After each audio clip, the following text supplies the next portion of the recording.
This version of It's Eric Nagel has been modified from its original broadcast. Content has been edited to fit this platform. Believe none of what you hear and half of what you see. It's Eric Nagel. It starts now. Ladies and gentlemen of the universe, the next voice you hear, it's Eric Nagel. Thank you, Scott Shannon. Hello, everybody. Welcome to the program. My name is Eric Nagel. Over there, joining us, as always, from the frozen tundra known as the state of Arizona. Say hello to Jordan. Hi, everybody. Do us a kindness. If you're listening to us on the iHeartRadio app, thank you very much for doing so. But if you're listening to us on other places like Apple, Spotify, go over there, leave a positive review. It does help out the program. And if you want to join us live each and every week as we do said program, head over to our live rooms on YouTube and on Twitch, both under It's Eric Nagel. And if you want to see the full produced version of each week's show, you can find them available on the YouTube channel as well. Jordan, my friend, how are you? How are things in your neck of the woods? I'm slowly dying. Yesterday I kind of have been answered. What? I'm sorry, Mike's finally.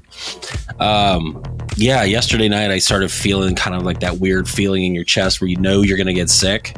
Right. And then woke up this morning congested and coughing and all that fun phlegmy stuff. So just been trying to survive the day. Got a low energy. I'm gonna bring hopefully more energy to the show, but I have been dragging all day long. Like, it has been one of those days. You're sick, kid's sick, my kid's sick. This is what I started to notice when you start to integrate them with other children. Mm-hmm. They're just getting each other sick. Yeah, they're just incubators. And that's going to lead to getting me sick, and I'm not going to be happy once school starts. Oh, yeah, it'll just get worse. You're going to find the fun one where the school has to legally send you every time something happens in the classroom. I keep getting the emails from the teacher. One of the kids in this class had strep. Just letting you know. I'm like, great. So now it's like, got to keep an eye on the kid and make sure it doesn't happen and it doesn't get it. I have I don't have it here with me. I have a packet that was sent to me for starting school. Right. And it's all the things they're allowed to have. All the things they need and all the things they're not allowed to have. And the majority of it is food-based. Right. Everyone's allergic to peanuts. Everybody's kid is broken. Look, I know people will say, oh, we didn't know back in the day. We didn't know any better. We didn't have the testing or the ways to tell. But now that we do, that's why there's so many cases of people having food allergies that have mental issues and emotional issues and whatever else is going on. I think that's kind of bullshit. I think everyone wasn't as sick and mentally damaged back in the day. Now they're testing for everything. It's like you're purposely looking for things that are wrong with people. I feel like the peanut allergy and that kind of stuff did seem to kind of show up out of nowhere in the last 25 years or so, because going to school, you never just had classmates disappear because of the peanut butter and jelly sandwich that you had at lunch. No, they disappeared for like a week or two from chicken pox. Right. You know, or there was never a peanut allergy. Well, no, it wasn't during our time, but go back 20 years before our time. Polio was still a thing. Rickets, all that kind of stuff. The shakes, the bends, all of those kind of things. Got shingles. And they had the common decency to take those people out of schools and put them in a private area where they were not to be seen or looked at. Right. Now it's out in the open. Everyone is like, please. That was another thing.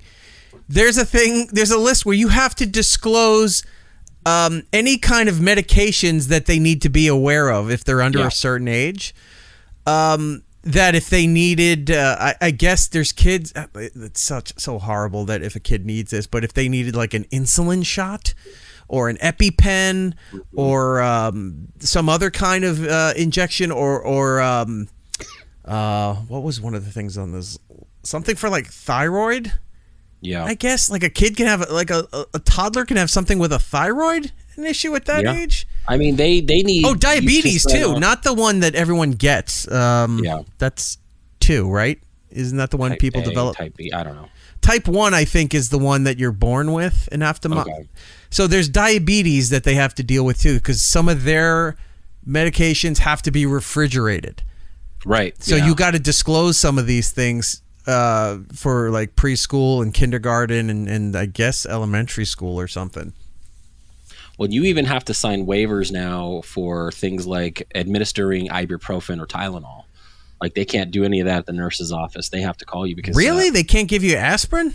When my daughter had her tonsils out a couple weeks back, when she was back in school, she was having a moment where her, the throat was hurting a little bit. Well, her mom wasn't available to get to the school to give her some, medication. So the nurse had to call one of us to get us to authorize giving her some ibuprofen. Wow. Like I would have never even thought of that. So, but yeah, they need waivers for everything. Every child is porcelain. Everyone is just broken. Like nobody, because this is even a bad term now. If you say, why isn't anybody normal anymore? Well, what's normal? Your idea of normal doesn't mean that no, it means there's normal. Normal has a basis, meaning like nothing is wrong. It's very status quo or very uninteresting. Nothing is happening. It's normal. Right. You're allowed to have normal. Everyone thinks, well, normal can be anything. No, normal can't be anything. Normal means one thing. Everything else means everything else. Like, I don't understand that. It's like, no, it's the new normal. That's an internet catchphrase. Stop. Actually, that's not an internet catchphrase. That's a marketing catchphrase. I think from like the 90s. Yeah, something like that. But Gabby, the best. Lovely Gabby in here. Normal comes from being the norm, I guess, which is called the norm for a reason. Yes. Thank you. Yes. You can be normal. You can be average. You don't need to have qualifiers and asterisks and all these other things. It's like having a base subject. When you're testing, you have the test subject and then you have the control. Yeah, the control subject. Normal is the control. All right. Here's the thing where nothing happens. It's just here. What happens around that? What does everybody else do? Those are the symptoms. That's not the normal. This science people and math. It's just what it is. Stop changing everything. Anyway, kids getting sick. Yeah. Jordan's getting sick from hanging around elementary schools all the time. Not legally. So much going on, so much frustration. Yeah. There's things going on that I won't get into right now. Personal-wise, just because things have to play out a little bit before I can talk about those. Even the lights are wrong. Jesus Christ. It's been a day, people. It's been a day. I'm sorry to the people on the radio, audio version and all that. This means nothing to you, but yeah, there we go. Studio lights. Other stuff started completely shirtless. Supplies and stuff started arriving for building the new studio. Yeah. Because apparently that still takes forever to get some of those things, which is why I thought I'd have this done before the 10th anniversary, and that didn't happen. And we're now almost done with August. Yeah, because you're going to do some stuff to the walls. You're going to rearrange a few things, make it look a little bit more. So we're going to move from this location. We're going to build it somewhere else and make it a bit more TV friendly than it is streaming for radio stuff. But some of those things that people do for TV streaming, I hate. I don't like how they have, they try to set up a studio to make it look like the Dick Cavett show, where it's just two people sitting in easy chairs. It's not flattering to anybody. It doesn't matter how beautiful or handsome or how fit you are. Something about sitting in a chair at an angle that's like you sink in backwards makes you look terrible. Mm-hmm. For guys, if you're in suits and stuff like that, your pant leg rises up where your sock and your leg is showing. It's just gross. Women, you're always hoping for whoopsies and flashes and stuff like that. Fantastic, but also gross. There's just a lot of things. So I'm trying to figure out a way to do it where it's like I could do a TV studio, but it also has to sound like the radio, and it has to look. As much as I'm not a fan of it, but it seems like to be the best way I could figure out, like how ESPN and sports talk shows do it, where I don't want to do like the late night desk and some chairs. That looks dumb. too, and we'll get into late night dying out in a little bit. But it just seems like to have that kind of console, almost like a news desk kind of situation, seems to be, unless I can figure something else out. And the other solution I had would cost a lot of money, which I'm not willing to invest in or pay for. But something with more of a natural surrounding where you can just be in a studio with tinted glass windows, where you can get a natural background, and then whatever's going on outside is what your background is. I think that's interesting. I like stuff like how the Today Show does it, where they have the windows right there on 6th Avenue and stuff, 5th Avenue. Yeah, something like that. Well, and I commented on this to you about a week ago when I was re-listening to our audio from San Diego. There was something about having the background noise, the chatter in the background, it felt more alive. It felt less static than what some of these shows you tend to feel like. And it was just it was a nice thing to hear. That's what I feel like. That's what you're going for, at least visually. It's like, you got movement, you got stuff going on, but it doesn't take away from the I'll tell you where product. I learned that from. And then let me tell you this first. I used to have to fight with certain management at SiriusXM when we would do the live shows from New York Comic-Con, from San Diego Comic-Con. We used to go down to Miami every year for Florida SuperCon, and we'd set everything up. And in Miami, we'd be on a stage in front of an audience doing all of this stuff.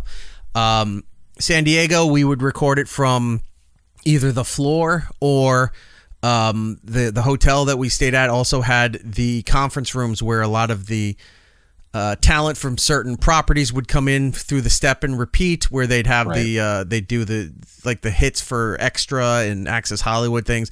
They'd have the round table stuff for press. By press, I mean like magazines when it mattered, and certain blog sites that I found that were important. Then you had TV hits where they would set you up separately and you could sit down, and we always pushed for the TV hit, even though it was audio, because it sounded better. And you got a lot of the ambiance, the energy, it sounds like you're there. And I learned that in the 90s when I was working at PLJ for Scott and Todd.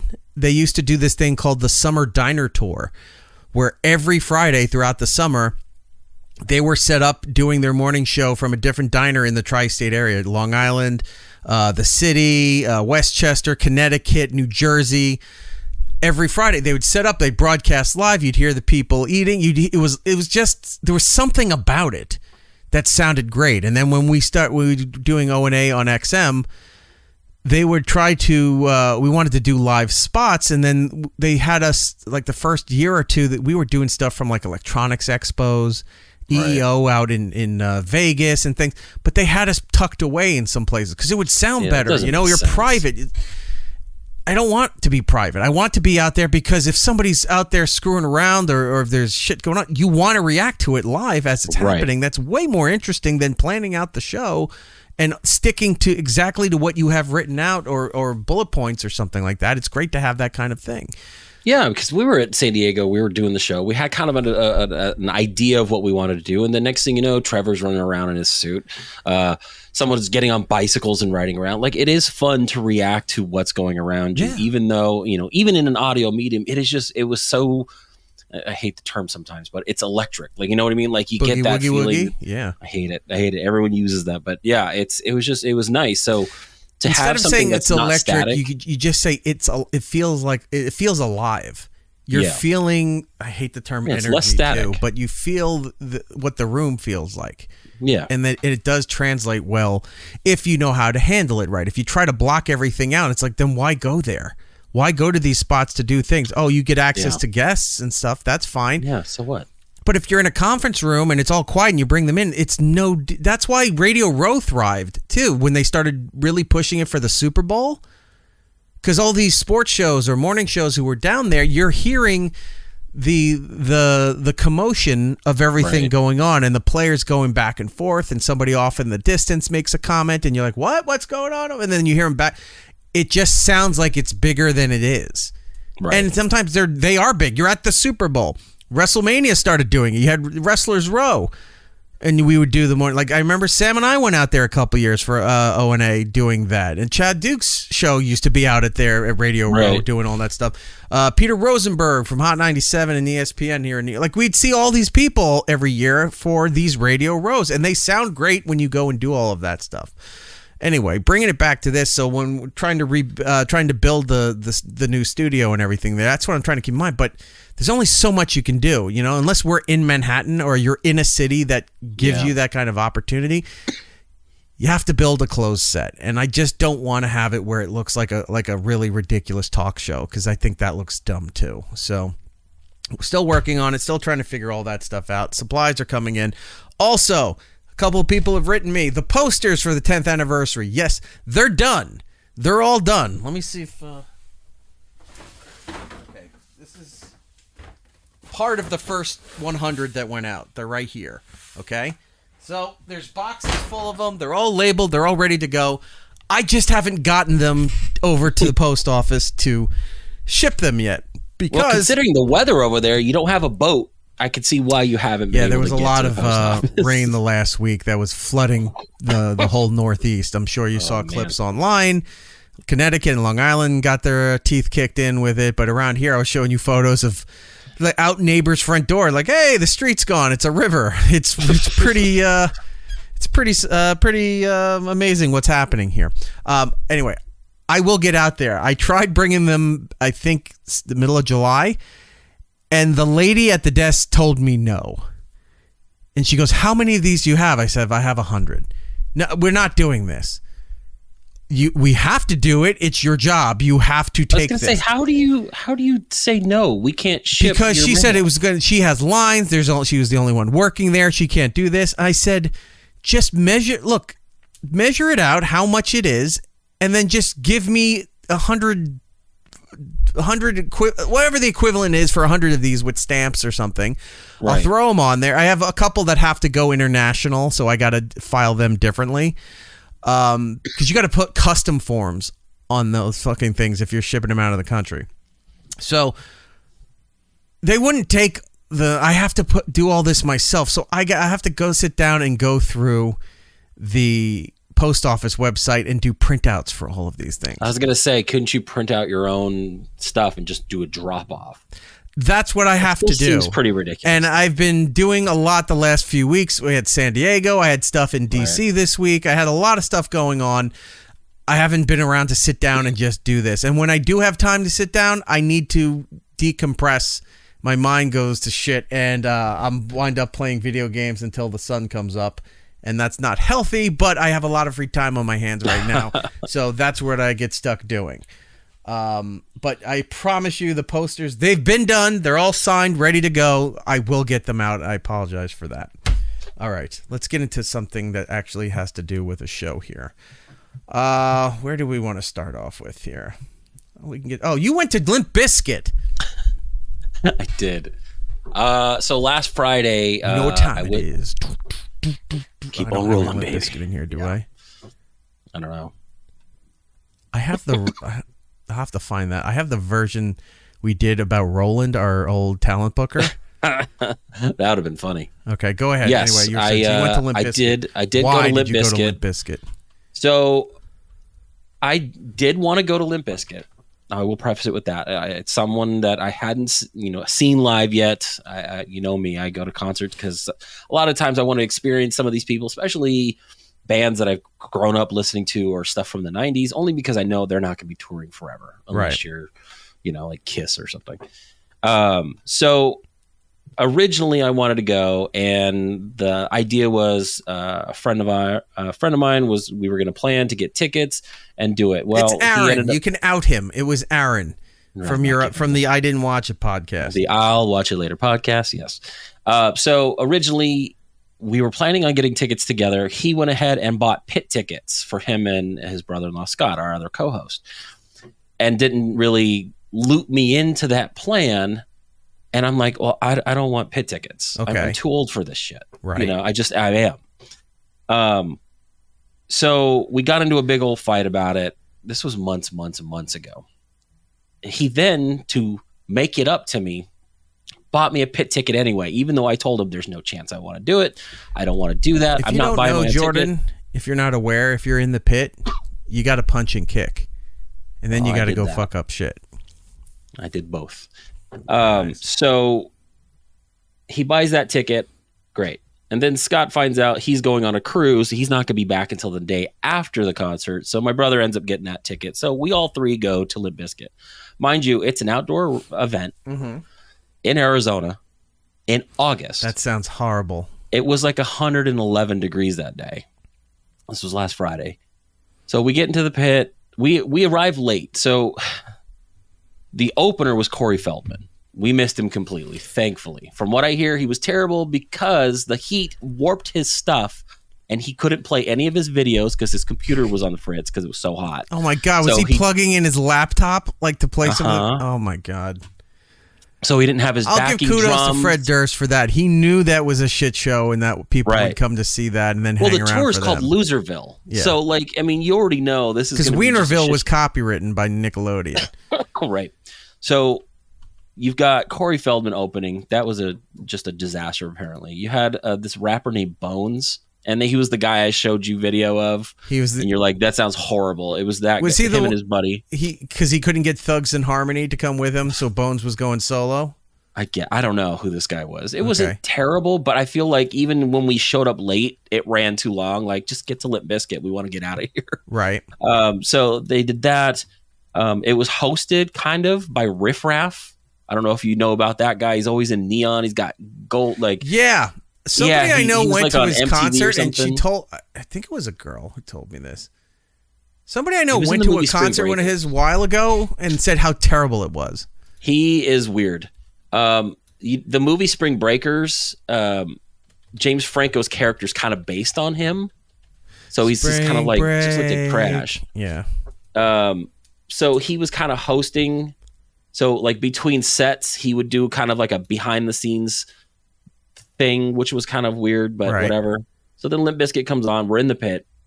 The energy level is just off like the charts. It was nuts. Like they start with break stuff, which why wouldn't you? I don't think you, we had this conversation. I don't think you start with break stuff. I think you start off with rolling because it's got that long instrumental intro before it goes out, and that gets the crowd hype. They're not on stage yet, like maybe the guitar player comes, Wes, whatever his name is, comes out there, and then Fred comes out when the thing kicks in and you build the hype. Like that's the wrestling way to do it. You don't start off with break stuff, which is an immediate intro right into the song. I guess one of the guys that was one of the opening acts, I guess they know really well, and it was his birthday. So they kind of come like out to Sweet Home Alabama. Everyone comes out, and then they like, let's stop. We got to sing happy birthday. So the whole crowd sang happy birthday. And then it goes, and then everyone's like, holy shit. People are jumping, people are punching, people are having a great old time. I got to say, like, I immediately got into it. Like, I was like, some holy video crap. here. Whoop. Where'd it go? Yeah. So the guy in the back that's just standing there in the white tee and the camo pants. Is that Andrew WK? No, that's I guess that's Bones. Oh. And then this is like whatever his name. I don't know what his name was. Okay. I mean, it's not Thug. terrible. Paul Wall. I mean, yeah, I mean, it wasn't. You're not terrible. saying no, so maybe I'm close. Yeah, I don't know. Who knows? Right. So we're there. We're doing it. The show starts. The energy level is crazy. We're all freaking out. It was fun. And then after the first song, I was like, oh shit, that was only one song. Like it just, my energy level just dipped, and it was just like everything felt weird because it was just like we're surrounded by everybody. We're like 3 people from the stage. It was really cool, but it was like, oh man, I'm already tired. And then the second song came on. My buddy Aaron was wanting to get into the pit. He wanted to like relive the glory days, get in the middle of everything. So he kind of inches up to it and then backs away from it. So he stays out of it, but he was right next to it. Yeah, this is me this is in the pit. So we're all standing right here. Yeah. Yeah. And then, so at one point, I think in the next song, I'm like, Aaron, come on, get in. doesn't do it. So I was like, all right, fine. I'm going to show you how it's done. And I push myself into the pit and I start going crazy. I'm jumping around. I'm throwing fists. We're all having a great old time. I get punched in the chest. Are you doing it with your camera? No, that happened later. I did it. I have one in there that I did with my camera. Can you send me that? So yeah, can you throw it up there so we can see it? Yeah, I'll send it to you right now in a text. Okay, please. So I'm jumping around. I'm getting punched in the chest. I had a great time. It was fun. And then I'm standing there during the next song feeling like my heart is about to explode. Mind you, I had just we had some Hawaiian food before we went to the concert. I'm standing in 108, 9, 10 degree heat. What Hawaiian food? I had chicken katsu with the macaroni and so good. Yeah, it was delicious. But then like I'm feeling like I'm going to die. Oh, Pink is performing, by the way, at the DNC. You were right. Who? Pink? Yeah, I knew she was, but there's other rumors. We'll see if that happens. But so at some point, Aaron's in front of me. My brother's kind of in front of me, and I just start inching my way back to the wall that they build between the seats and where I'm standing. Yeah, and I'm just leaning because I am just hurting. I am so out of breath, and I'm hurting, and I'm like, I don't need to be doing this anymore. Real quick, this looks like I have Pink on the screen for the audio people. This looks like she's doing like one of those Jerry Lewis telethons. Is that Chad Kroeger from Nickelback? Is it? I don't know. It looks like their feed froze. All right. Oh, that's a bummer. So yeah, like it's just one of those. Oh gosh, just one of those. I started one to of those realize days. There we go. Exactly. It's back up again. Hold on. Yeah, I don't know who all these people on there. Who's that guy? She's just hanging out with the Dixie Chicks? I know, I guess so. Who's that guy to her right, our left? Oh, that might be a girl. I don't know. I don't know. Yeah, I don't know what. Is that one of the Dixie Chicks though? Two of them are black. They're not Dixie Chicks. Well, I mean, they could be Supremes. I don't know. That's so crazy. Let's see what they're doing real quick. That's good. Oh, that sounds terrible. Maybe that's her kid. Oh, whatever it is. The song. She picked the wrong song. I know. Well, way to bring the energy. Yeah. So yeah, like I got real tired. She should have come out to "Don't Let Me Get Me." That would have been spot on. Anyway, just swinging in. You were saying. I sent you a text, by the way. So I start to make my way back to where they are, and we're going through. And at some point, I am dripping sweat. Like it is so incredibly hot that I must have lost 5 pounds in just water weight. Ew. I tap Aaron on the shoulder. I'm like, we gotta go get water. I gotta go get water. Like I didn't even say we. I just said I. The look in his face was relief that someone said it, because he was like, yes, let's go get water. He's a grown man. Why doesn't he just say, hey, I need to go get a drink, or I gotta go to the bathroom? Why does he have to wait for other people to go to the bathroom? Yeah, it's like, ladies, you all want I need someone to go to the bathroom with me. Right. Guys don't do that. So we go get water. We spend our $6.50 on cheap. Everyone's doing Liquid Death now. So everyone's got the cans of Liquid Death for $6.50 a can. Yeah, I was going to say they probably sponsored the thing, right? Oh yeah, they're everywhere now. Okay. So we did that, and then we make our way back into the crowd, and there was only 2 more songs. So this is the fun thing about Limp Bizkit. They start off with Break Stuff, and then they end with Break Stuff, because they bring every opener out to sing it with them. So they kind of do a secondary version of the same song. So we knew that was coming. We're like, let's wait. So we listened to the song that was in the Mission Impossible 2 soundtrack. Right. And then after that, Isn't that Rearrange? No, that's not Rearrange. Right? No, that's not Rearrange.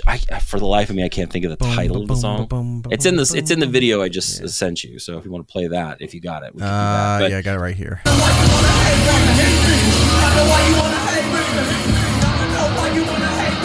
So this is where I was like, I got to get in the pit again before I leave. So there's the pit. There's my brother breaking his ankle, which is true. Aaron for a second. And then I'm like, okay, you know what? Let's do this. and then I just get in it. Again, at some point I got like punched in the neck. But I got to tell you, being 45 years old in the middle of all that is not worth it, and I never want to do it again. I have been sore since, and this was almost a week ago. Shouldn't have gone. My knees hurt, my back hurts. It's like at some point, like I'm starting to think, do I even want to do concerts again? And then I've got, I think 4 shows in September. Aaron's in the chat. Hold on. He said, Yeah. I didn't need him. I didn't want to be the guy who lost us the place at the front of the stage. I don't think anybody would have complained if you were not at the front of the stage. The funny thing is the pit area was a lot smaller than I thought it was going to be. Like I thought it was going to be huge. For me to the stage, like from Aaron to the stage, he was a little bit ahead of me, was maybe 3 people deep.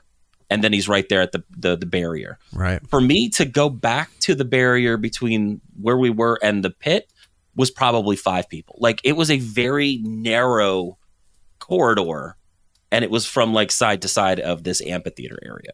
So it was insanely packed, but like still had enough room to move around, which was really weird. By the way, real there's quick, Mark Kelly. So Senator Mark Kelly's on. This is the guy I thought who should have been That's exactly who I the wanted. vice president candidate for the Democratic Party. If they were going to pick anybody, I thought it should have been him. But I mean, he's been to space. God damn it! I know.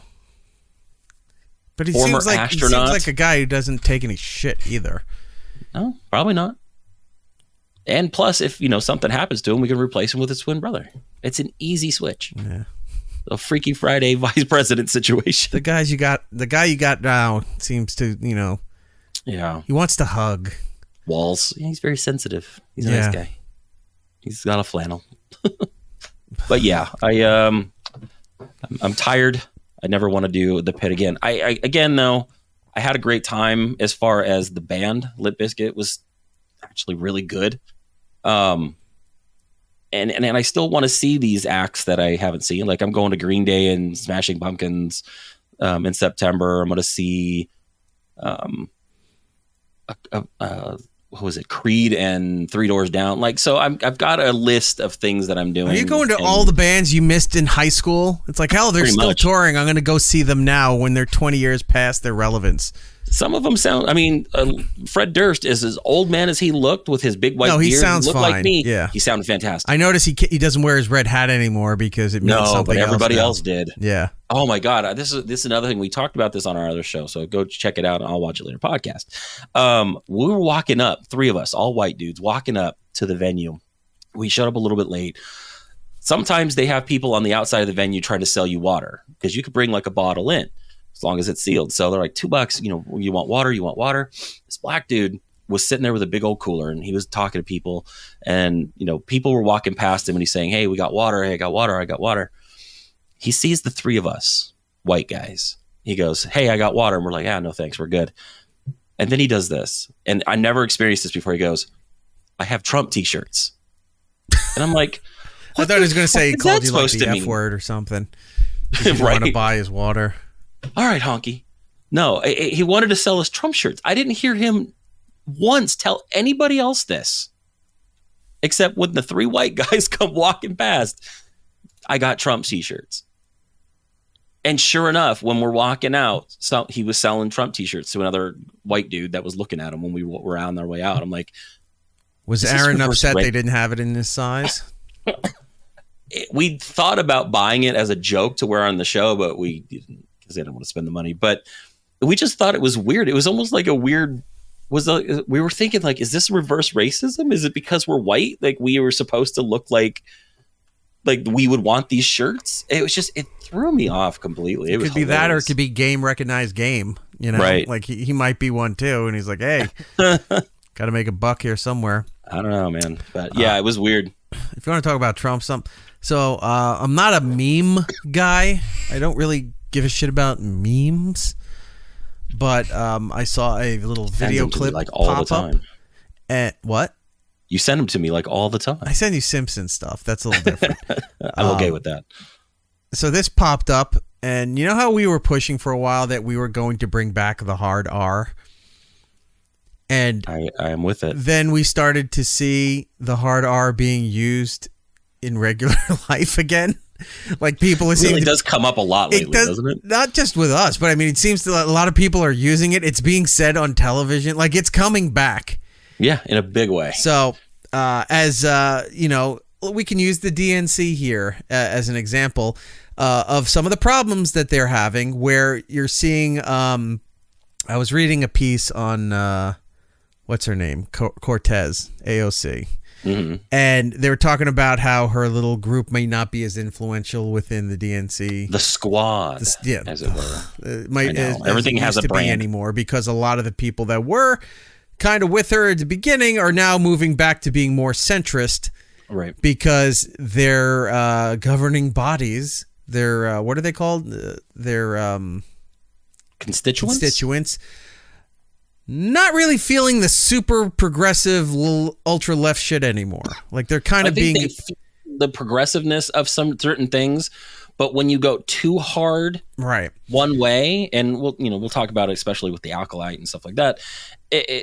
You tend to alienate maybe the more left of the middle instead of the far left, and that's what they've been doing. Again, because you got to, qualify statements like this. This isn't my opinion. These are legitimate publications. I think one of them was NPR that I was reading that had this stuff, and they were talking about how the squad may not have as big as the influence as it used to anymore.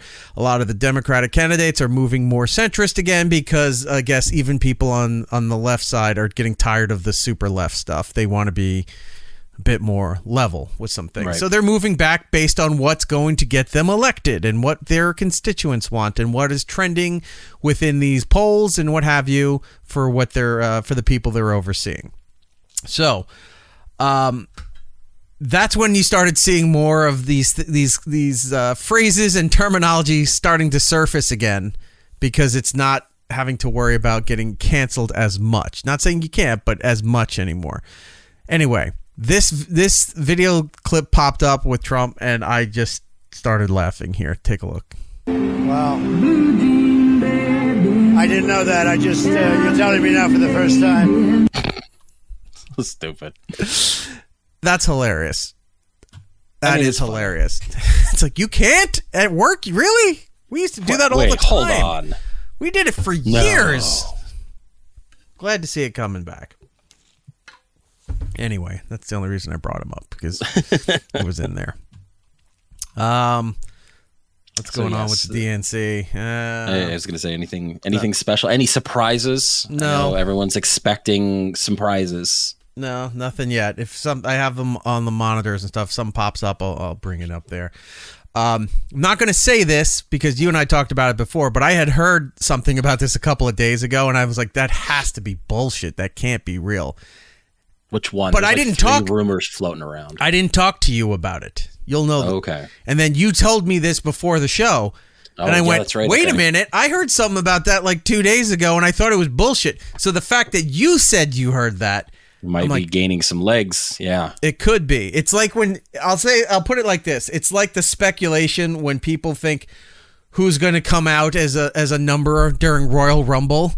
I heard this person's coming over. This person jump shipped from AEW. They're going to be back. Or at WrestleMania, they're going to run in and ruin the whole tag team match. And it's like that kind of fever. All right around now. Again, politics is wrestling. So I'm not using any of these terms out of context. It's exactly what this is going on here. The fervor about this person who might be coming out to speak is insane. It's a wrestling angle of all wrestling angles. Yeah. If it happens. You wouldn't see it coming. Yep. If it happens. I'm just qualifying it and saying if it happens, holy shit, we are cutting off the show and going right to that. So we shall see. Speaking of the DNC, without getting, the political side of things, did you see the roll call the other day with each state kind of chiming in, and then how Georgia brought out? Yeah. Look, I like Lil Jon. It was stupid. It was stupid. It's wrestling. I know it's wrestling. It's the same thing. It's the same. I told you I don't like celebrities involved with politics. It just makes it look right. like shit. But so what the RNC does, and they have Kid Rock doing songs and doing stuff. I said that was dumb too. I understand, but it's in that same vein. We laughed at it. We put it on. We laughed at it. It was like, that's insane. But what I found interesting is that each state did a song. I know. I saw the playlist. And I think the playlist is pretty good. I think Spotify has the state playlist out. Let me take a look. But here's the thing: right?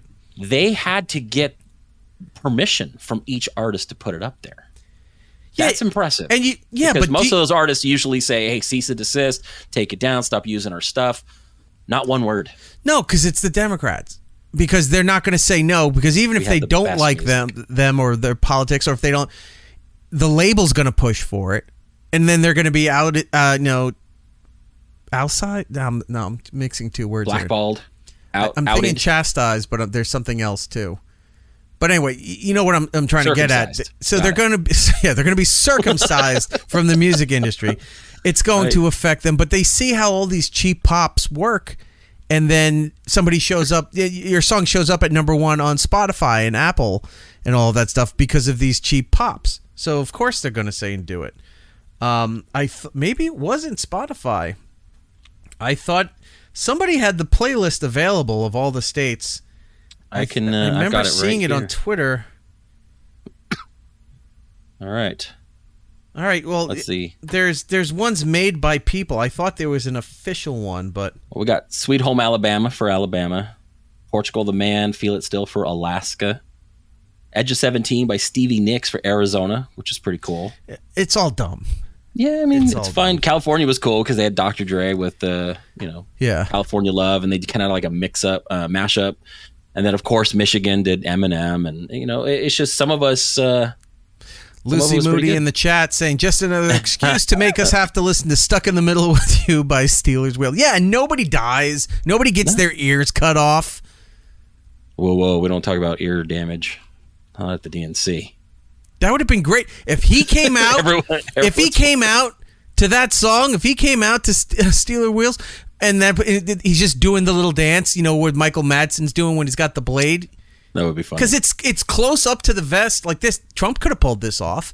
If he Minnesota had Prince. If he could have came out to that song with the bandage on his ear after that. That would have been kind of funny. Would have been huge. I'm telling you, huge. So yeah, that's going on. Lots of big numbers coming in from there. Yeah.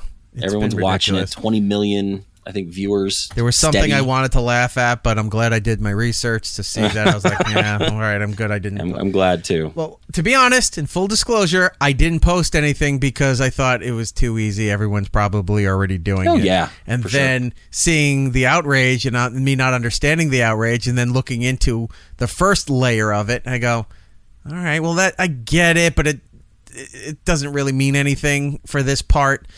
Then they go further and you're seeing all this other stuff and you went, oh yeah, well, okay, I dodged a bullet on that one. Because I forget everybody is broken. Nobody can be normal and just be a person. Everyone has to have a million afflictions and diagnoses and what have you. So, yeah, kind of glad that did not happen. Yeah. So, moving on. It was the smart think before you type. Right. Which a lot of people tend to not do. And I think we've addressed this too. There's times where we've talked about stuff in segment 2 or just in general when I post stuff online. My Doctor Who obsession right now with being so angry with what they've done with the show. And a lot of people, which at times I agree with you out there when you say that, it's like, why are you doing this to yourself? Why do you keep watching it if you don't like it? If it upsets you so much, why don't you just move on? Now, there's plenty of other things out there that do, and I just don't acknowledge it and I move on, from movies and TV and stuff. And that is the healthy way to do it. But if The Simpsons had taken a turn and gone full balls to the wall the way Doctor Who did, I'd be out there screaming about that too, because that's been a major part of my life. Well, when they say, why do you care? Why just stop watching it if you hate it? Why are you even bothering it? Well, what I tell people is if I don't like something and I want to discuss it, that's what our job is, to talk about these things. I should know everything I possibly can about why I don't like something, just as much as to why I do like something. Right. Just saying, oh, I like it because Tom Cruise is in it. Yeah, but what else about it? I don't know. I just, doesn't make it, that's not a conversation, and that's not a defense if you're on the defensive, and it's not a good point to make if you're on the opposition of it. I watch these things so I can tell you flat out points of why I don't like things. There's a clip that on old O&A days where I don't like Pink Floyd. And then Ope's like, why don't you like Pink Floyd? Because he's got to go high register. Why don't you like Pink Floyd? And I thought, I was like, and the first thing I said was because of their dumb cash register sounds for that Money song, right? There's more to not like Pink Floyd, but that's the surface level. That seems pretty petty, but I like it. But that's exactly what the show doing. Norton started laughing, Anthony were laughing because they knew exactly what I was talking about. And then, if you want to go deeper, we can go deeper. But that's all you needed. You had to have enough information to make your points either be funny, relevant, or if you're going to go further as to chastise things while you do it. Same thing with all of this. Watch all these things. I don't give a fuck about most of it, but I want to watch it because there's probably things I like. There's things I don't like, but I should know about these things. My favorite bit is that you know that the fandom is going to react a certain way. So I know that sometimes when you post these things, it's just to rile some people up. The best part about it is that you've gone even a step further, and every time like Russell T Davies posts something, you are posting something on to me, in by his, the way. And he's on to you because he always likes every response you've made, and they haven't been the kindest, but they're not like mean. Like they're just enough. I don't personally attack him. No, and that's right. Yeah, because I've seen people go way further than I do with it, where they're calling him, a fat F. And it's not the UCK word because he's gay and all this.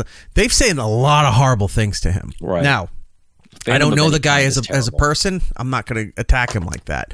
I'm going based on the reflection of his work and his comments that he's put out there, shitting on the fan base and whatever. I respond to those things.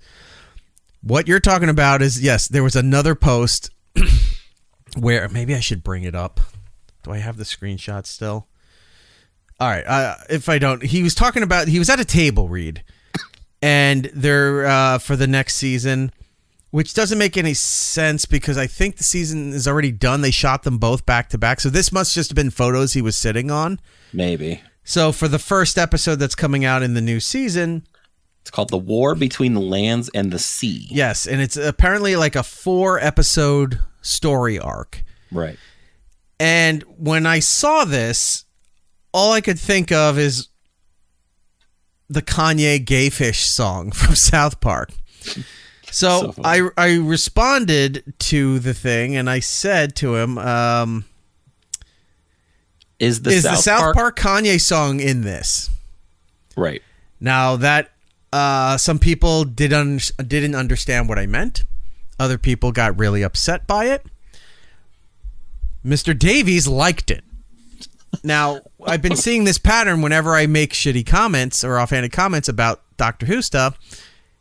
He's usually the first to like it. So so he's on to me. Hello, Mr. Davies. I doubt he's ever watching this stuff, but hello if he is. I don't like the direction he's taken the show. I don't like his work currently, what have you. Doesn't mean I didn't enjoy his work on the previous run of Doctor Who and what he's done. Yeah, I did. I had high hopes. That's I don't why like it now. I was very happy he was coming back, and I've been disappointed since with what he's done. But I put that out there. He doesn't bother to respond anymore. He just likes everything I post. So he must recognize and this wasn't the name. first time. Because I also went and looked at other people. I'm like, let's see who else he's liking too. And he's not. There's a couple people, and they seem to be people he may know. Right. But I'm not somebody he knows personally or professionally even. But mine always gets it. So he must have looked into something. And he just does it. He's like, just to let you know, I know what you're doing. He's not commenting it. He's rising above it, as they like to say. I get it. And kudos to you. But I'm still going to point out when I don't like things. Doesn't mean the rest of the fan base doesn't lose their minds. When I said something with the one guy responded to something. I forgot what it was, and I responded back, and he put like the emoji of a head shaking, whatever. And I responded to the emoji, not his original comment. He's like, yeah, I agree with you. This is crazy. I'm glad you see it this way. And he goes, you're responding to yourself, man. I go, no, I'm responding to what you just did. That wasn't in agreement with you. Oh, and I'm like, it certainly seemed like it. So it's driving this person crazy because they want to start going in, with you're a racist, homophobe, any of those kind of things like they do on the internet. And then he goes, you got to stop the Q-tip when there's resistance. Oh, which, if you're not familiar, that's a line from Chandler talking to Joey on Friends. So I said, will you also end up like Chandler? Because if you said Matthew Perry, that means a death threat and they can report you, whatever. Now, doesn't mean that that's what I meant. I'm just saying if you put Matthew Perry, that could be interpreted that way. But since I put Chandler, it opens it up to a lot of things of what end up like Chandler how. Oh, you could wind up with a fantastic woman in the last 2 seasons and ride off to the sunset with kids. There's plenty of ways to cover up what I actually was saying. And that's what I do. No, it covers your ass. I'm good with that. I'm good at covering things like that. You get it because he's fat. Yeah, there you go. And he goes, he writes back, murdered? Is that a threat, podcast boy? Doesn't he know I'm podcast boy? That's such a terrible non-insult. It's actually embarrassing. I said, actually radio, and it pays a lot better, but I was asking a question, try to keep up, and that's when they get upset. When you say try to keep up, they punch out because they're done with all of this stuff here. Somebody else is speaking at the DNC. Governor Whitmer. Okay. She's not important. Gretchen Whitmer. Not important to anything. All right, let's move on to some other things. We're going all over the place here. Let's talk about this. So, federal judge throws out the ban for non-competes. If you weren't aware of this, it was passed by, I think, the Supreme Court, right? Was it the Supreme Court? Hold on. I don't know if it went as far as the Supreme Court. The current government administration was trying to pass something, and they said they passed it, where they were going to ban non-competes, and it was going to take effect on September 4th of this year. Which was the FTC. So it wasn't even like a governing body or like a court. The FTC put the Federal Trade Commission, right. Right. So they were going to ban non-competes, which means that if you get let go from a company, nowadays more than ever, downsizing. They're just letting people go by the hundreds and the thousands at any given time. What they try to do is they let you go. It's like, well, we're going to give you a severance, but then you have to sign this non-compete, or your agreement was you have a non-compete. You can't go to work anywhere for another amount of time. Yeah. Well, you let me go. It's not like I was fired for just cause, like if you revealed trade secrets or stole something or something like that, where you get fired, for, rightfully so, that you can't do anything. They're downsizing. They can't afford anything. Everything's messing up. They're letting you go, but you're not allowed to work for another 2 years. What? Yeah, that's in the agreement. You can't go work for the competition. I should be allowed to go work and do what I want to do. If you're paying me for the period of my severance, then yes, I can't work because you're paying me there. But once that's done, I should be allowed to go out and go to another company and work. Now, it's not, I'm talking about radio, but there's all kinds of things in the entertainment industry that have non-competes, acting, producing, any kind of union job, those kind of things. These networks have these non-competes on there. So this was a good thing that they were going to get rid of non-competes. But a federal court in Texas has thrown out the government's ban on non-compete agreements that was set to take effect on September 4th. In the ruling, wrote that the federal agency had overstepped its power when it approved the ban. The FTC lacks substantive rulemaking authority with respect to unfair methods of competition. The role of an administrative agency is to do as told by Congress, not to do what the agency thinks it should do. So, I don't know. This group got together, this LLC group. It's a tax services firm in Dallas. had sued to block the ruling just hours after the FTC voted to narrowly ban non-competes for almost all U.S. workers back in April. So I'm talking entertainment industry from experience. Oh, yeah. That's what I know. But this also carries over, I guess, to the financial, any kind of industry that has a non-compete and you can go work for your competition.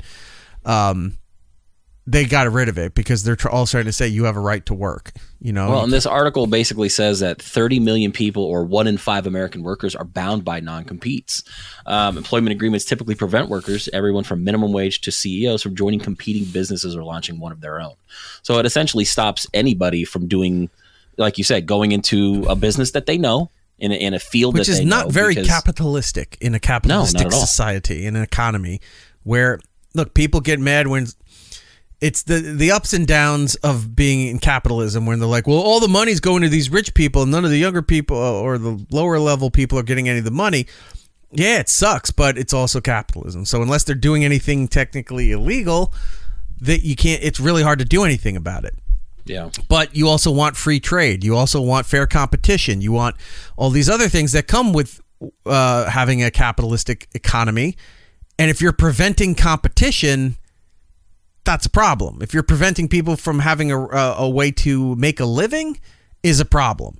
And it's been that way for decades. This isn't anything new. But the fact that we got this far to have it removed was great. And now that's not happening because they're saying it's like, oh, just because they feel like this should happen doesn't mean you're. So a lot of money went into this lawsuit from companies that are trying to force them to keep people under non-compete so that they can't go across the street and kick their ass, if you will. I think it's a lot of bullshit. They're saying that they're still going to fight to stop non-competes. Said that the FTC said this is a big disappointment. We are seriously considering a potential appeal, and today's decision does not prevent the FTC from addressing non-competes through case-by-case enforcement actions. So they're going to keep trying to move ahead with this. I actually think it's a good thing. Now, it does suck for businesses where if you can quit and go across the street for more money, but that's, the risks of the game, of doing this I stuff. should be able to go and make more money if this company's not paying me enough. Like there should be nothing stopping from anybody to doing that. If you fear that, then raise your wage. Raise the wages and pay people a better wage. Right. You obviously are making money. You're not, going without. You just don't want to shrink your margins, and well, that's what's going to happen. And this ties into a clip of a speech that I found by a guy named Adam Cornover. Do you know who he is? Yeah, I've seen some of his shows where he kind of like debunks things, or I know he's I think part of Hollywood's one of the unions and stuff like that, where he does a lot of these speeches during strikes and things like that. He's a comedy writer. He's an actor. Yeah. He does a bunch of different Adam things. Ruins the World. He had a TV show like on True TV for a while called Adam Ruins Everything. That's the one, yeah. And then this I didn't know, but he also hosts a game show, I guess, called The Crystal Maze on Nickelodeon for a little bit, which I never even heard of. Yeah, everyone had a hard trouble because they could see through the maze. He had a limited series on Netflix called The G Word with Adam Cornover, and he's currently serves on the board of the Writers Guild of America, the West Coast division.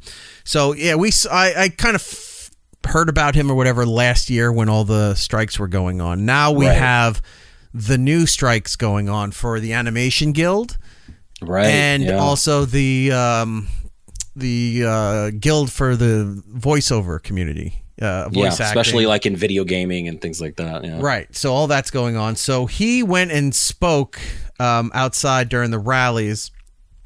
Sorry, I was just trying to update here to see if anything new came up on the DNC stuff. I'm not seeing nothing worth. Okay.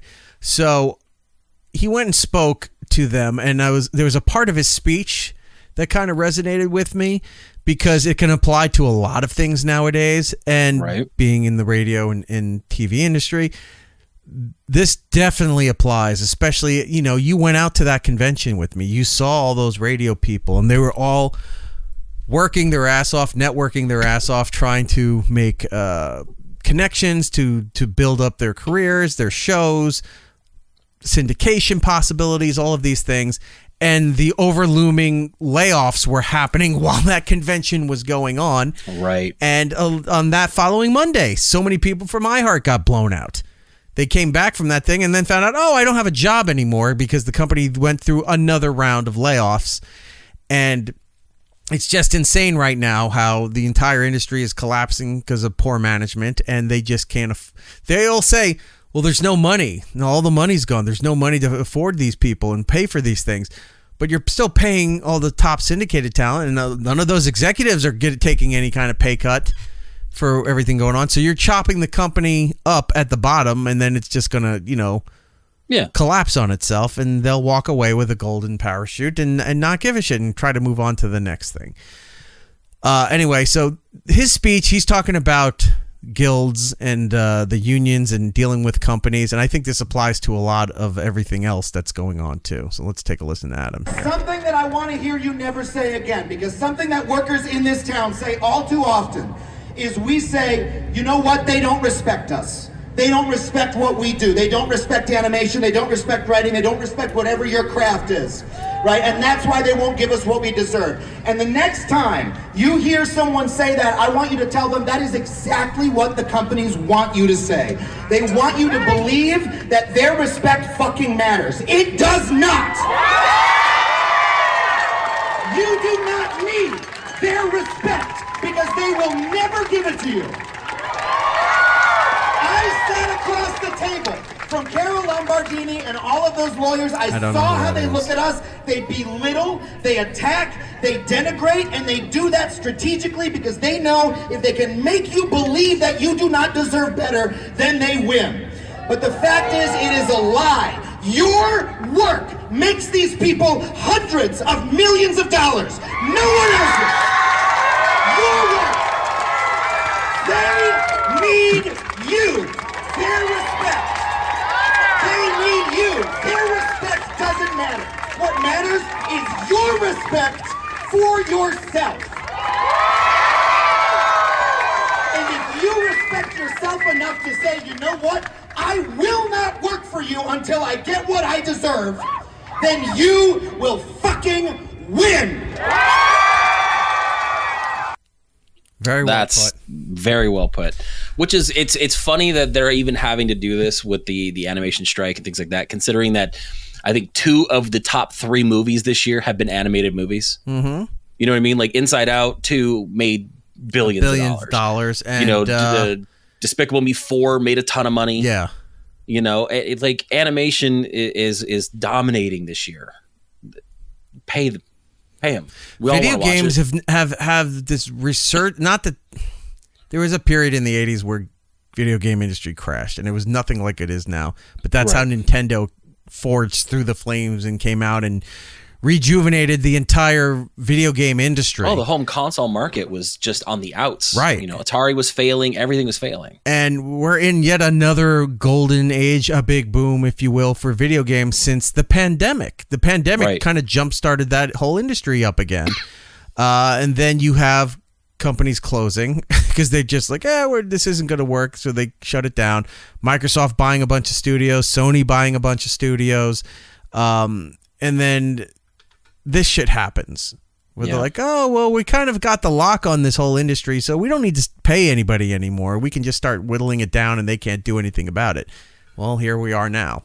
And because of this, I think one of the biggest talking points is AI. AI is, it happened with the Screen Actors Guild and the Directors Guild, and now we're seeing where they want to use AI to do stuff in writing, you know, where they get, you know, Chat GPT and do all this stuff. You see it where they can, you know, use it to create video game stuff and all that. So they're trying to protect themselves and not, you know, get drummed out of the business. Because you're right, the video games are huge.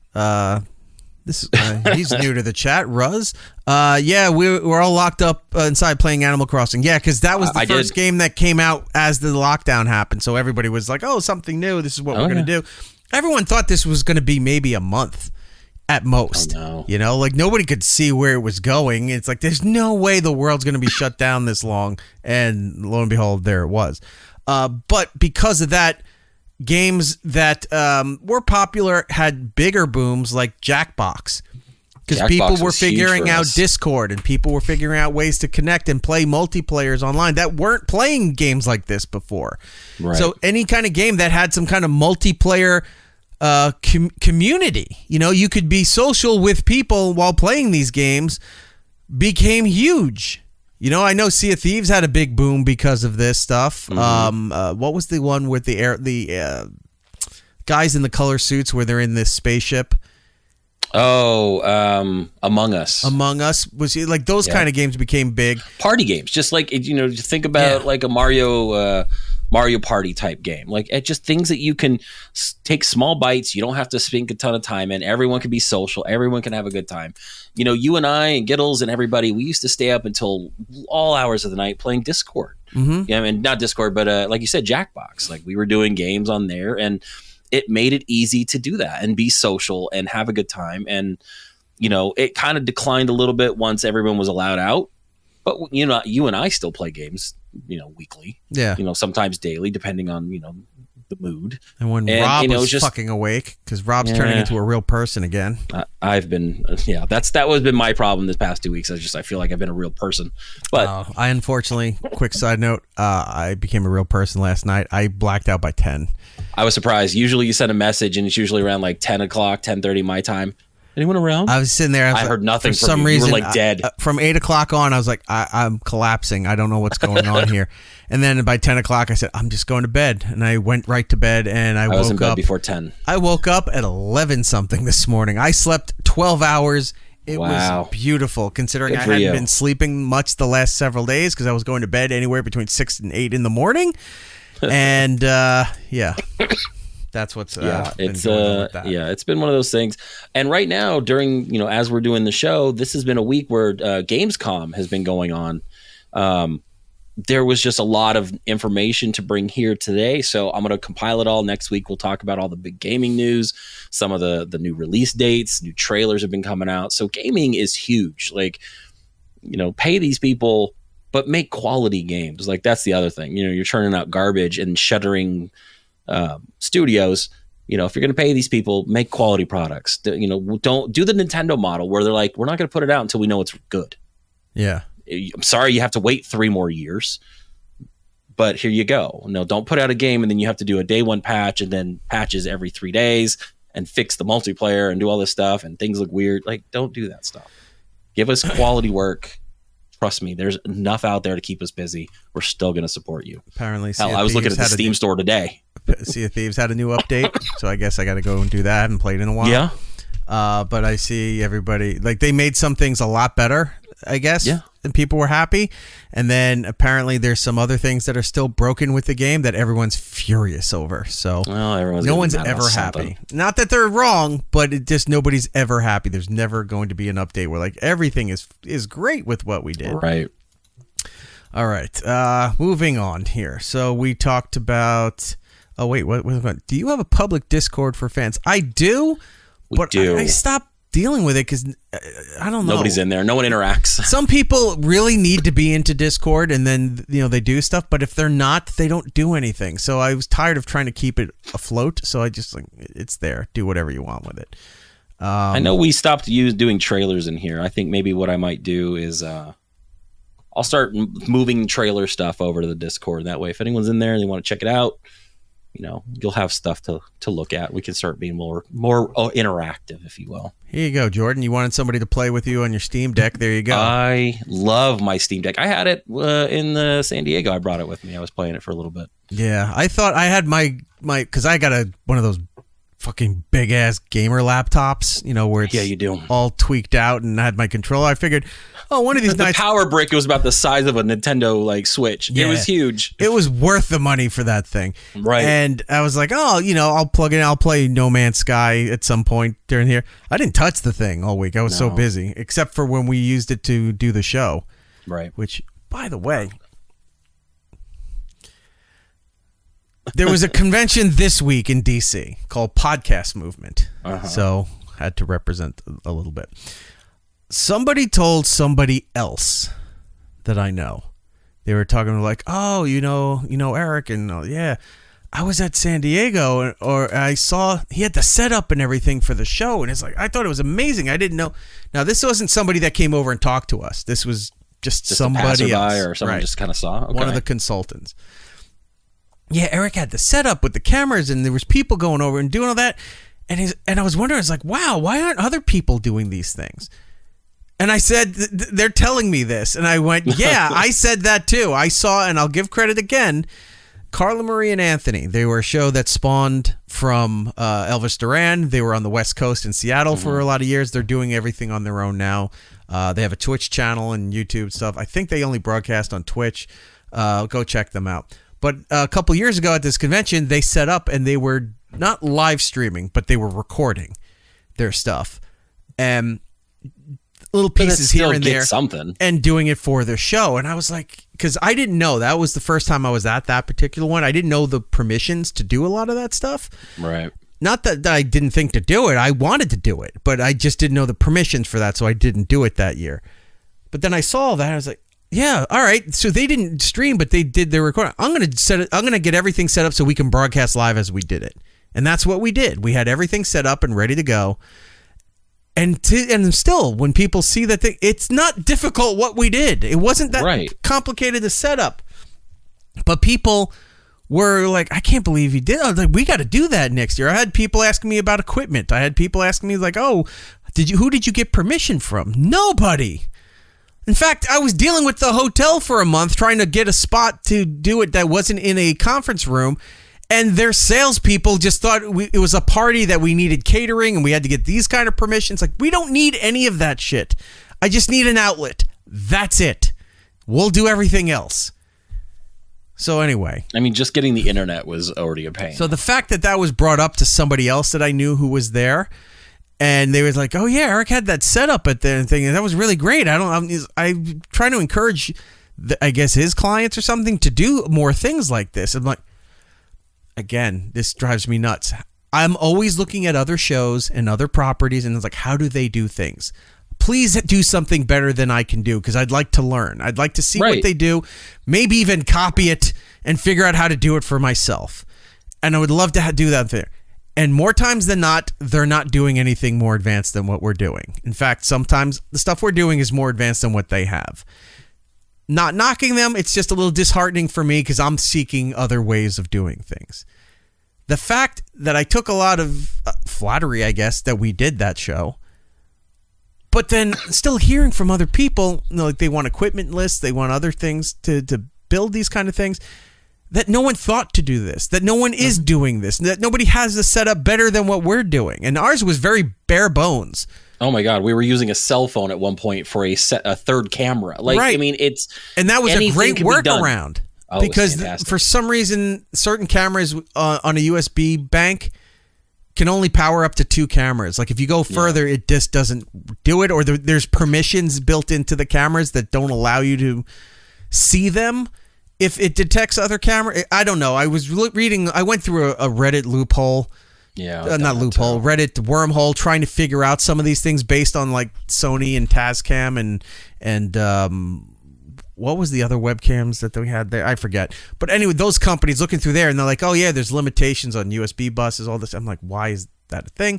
But finding out the phones can work as a loophole, as steady cameras, to dial in as a guest to the stuff that we're doing here, we could have had a multi-camera shoot other than the 3 that we had.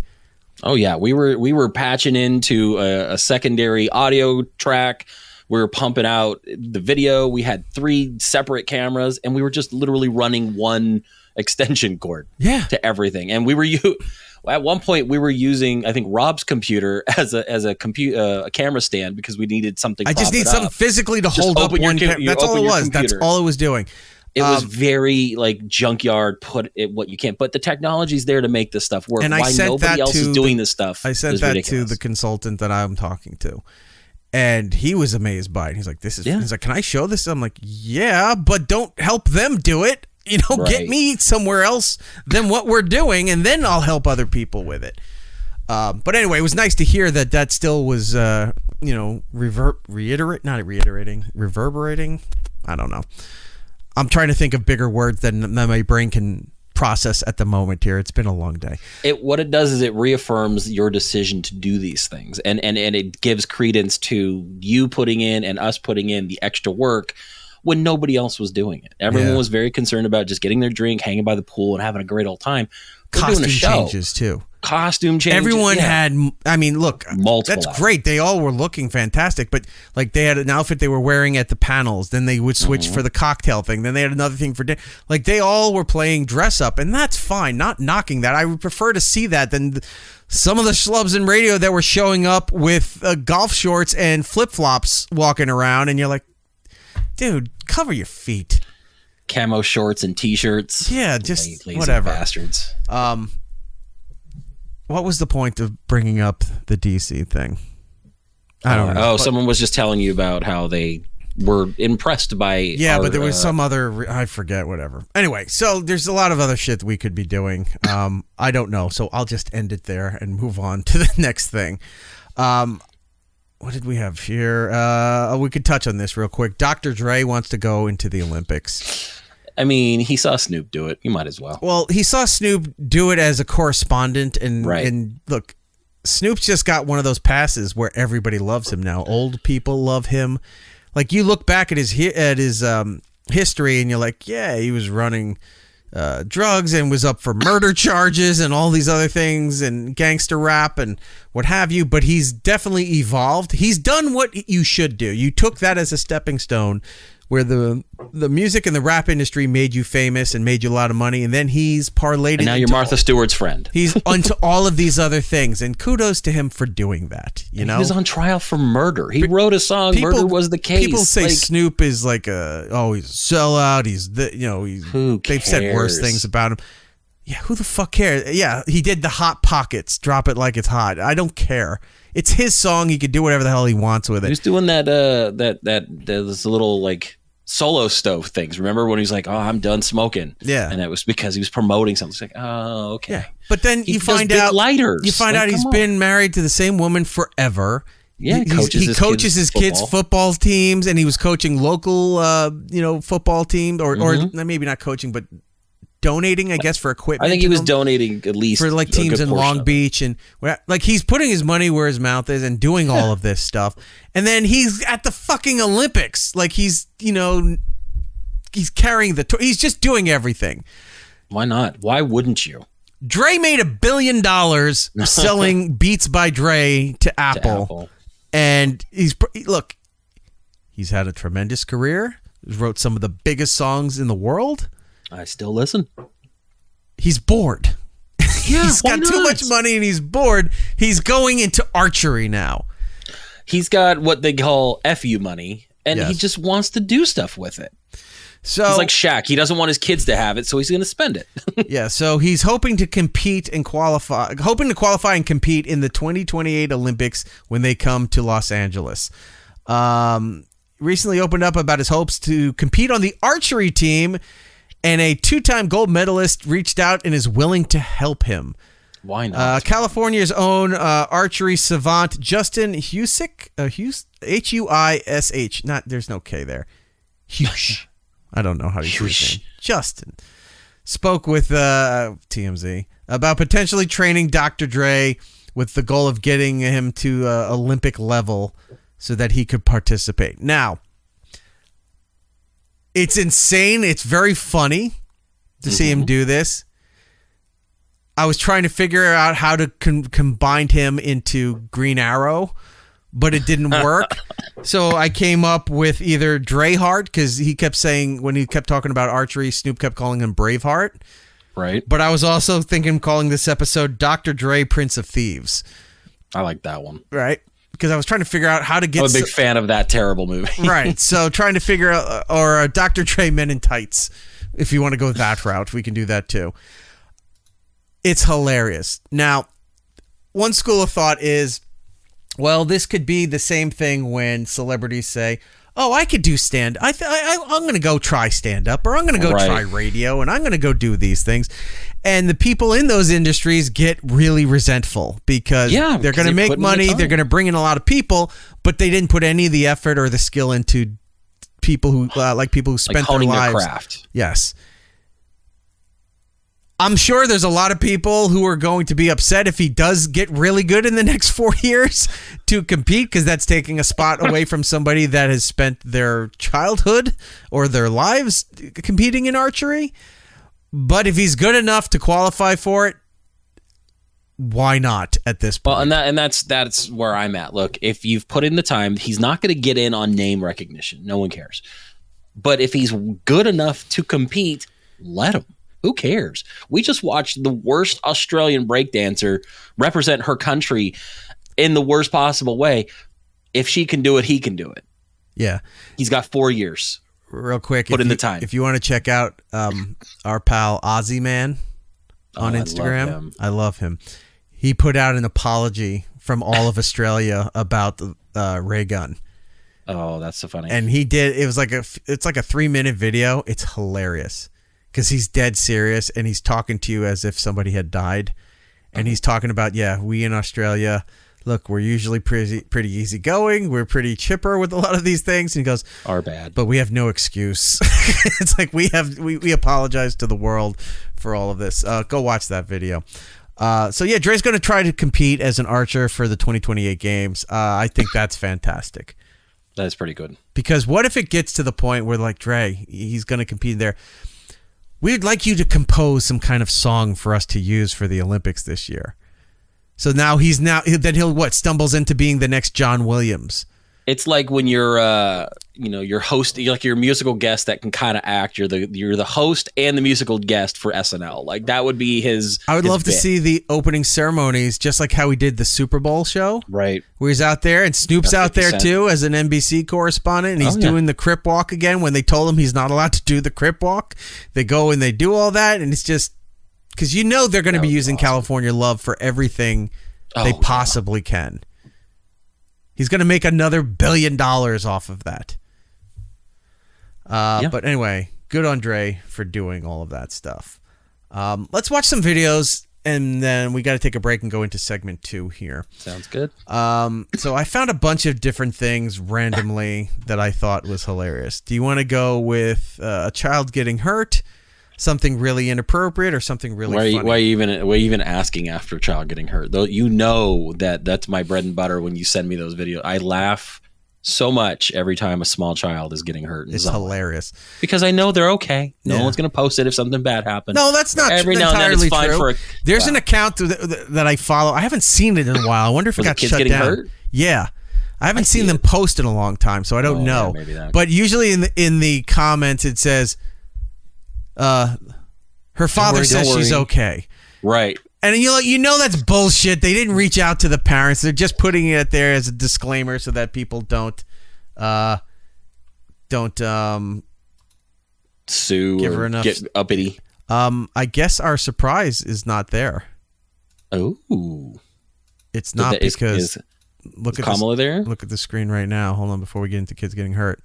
She's already speaking. They're not going to do that before. Okay. So I guess that's not happening. Oh, it's okay. What time is it? Maybe he comes out with a folding chair and smacks her on the back. That could be. We're going to lean that much into the wrestling. Yeah. All right. Well, she opens her blouse. It's an NWO shirt. He comes out. Do we want to say what our surprise was, or is it not worth it? We can do that because at this point, if either we missed it, which I doubt it, or it's not happening because you're not going to end the show with anyone other than.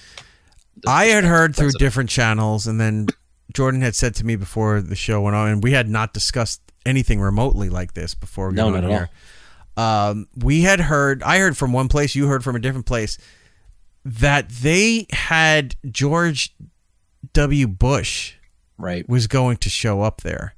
Now, that didn't make any sense when I heard that 2 days ago. I'm like, there's no way that's happening. And then Trump's former press secretary or whatever she was showed up there to talk about how terrible he was. I'm like, oh, okay. Then there's this other big movement of Republicans not wanting to vote for Harris, but they're saying that their party's been hijacked and they don't want to be a part of it anymore, so they have to vote against it. We're seeing those pop up all over the place. The George Bush thing came around. I never mentioned it to you. I never said it to anybody else. I was like, there's no way that's thing. And then you came around and told me that a couple days later. And we were trying to figure out, like, really? Could that be possible? Anything goes now. I mean, we told you the timeline's fucked, so anything can happen at this point. And you had said to me, same thing, Lucy Moody saying it in the chat right down there. Yeah, Bush and Obama have been pretty chummy these days. They've always been good. You saw that during the, it's not the handover, what is it called? The inauguration, when the former president usually sits behind the new president being sworn in. We saw them at, I forgot what event it was, where they made a big deal that George Bush offered. I think it was the memorial for John McCain. Where they, when he passed. That sounds about right. Where Bush offered Michelle Obama a piece of candy and she took it and they were talking up and everyone's like, how are they talking? You know, It's like, yeah, they're human beings. They all get along with each other. They don't may agree, I guess, based on their parties or whatever, you know, for that things. But Bush, there's photos where George Bush Sr. and Clinton and George Bush Jr. were golfing, or at least the father and Clinton were golfing, and they were at each other's throat going into the 92 election and all that stuff. They all get along. They all talk. That's how you know this is all bullshit. There's no real animosity. They're all getting along for the sake of the country, or maybe they get along just as people. But the rumor that Bush was going to be there, like if he showed up, that's really bad for Trump. Yeah, because people were throwing Taylor Swift out there. And people Bush doesn't show up for anything. No, he hasn't shown up for the RNC ones. Once he left office, the only things that I knew he showed up for was any kind of head of state or that kind of funeral, like McCain, or certain things for his daughter, who's a co-host on the Today Show. Right. For Jenna Bush. Jenna Bush? He'll show up for certain things for her, but outside of that, he won't do anything. Oh, yeah. He just sits there and paints. He knows. He knows Texas. he fucked up in some things, or that a lot of people don't like him for his decisions post 9/11. So he just walked away. He's like, all right, I'm out. Yeah. Don't need to do this anymore. If he had showed up for this, that would have been a huge, huge get. Like bigger than any, I think, celebrity that they could have done. Yeah, Beyonce's the hot thing. Taylor Swift the hot thing. I get it. Yeah. That would have just, turned all the younger crowd. But getting someone, a staunch Republican royalty. I mean, his father was vice president. His father was president. He was president. His father was head of CIA before all of that. Right. Yeah. So and a World War II veteran. Yeah, full Republicans to come out at that level. Like, yeah, press secretary is one thing. Maybe a former governor is another. But a former president, head of the country of, Republican stature, comes out to support the Democrats would have been game. It's game over at that point. Like that is going to dominate the headlines for weeks. And we're so close to the election. That's all to talk about. Because then that could be spun into globalism, like an Alex Jones thing. It was like, look, see, the other presidents are showing up for her because they all are against Trump. Trump must be onto the right path with all of. I don't care about any of that shit, but right. I like the circus of all of this stuff, the wrestling of all of this stuff. But had he shown up, would have been something. Anyway, kid getting hurt. That's what we got to get back to the things that are important. Good segue. So this is an older video, but it's new to me. Maybe new to some of you here. It's a little kid takes his mom's phone and wants to demonstrate something that she told him not to do. Oh, no. Okay, let's check it out.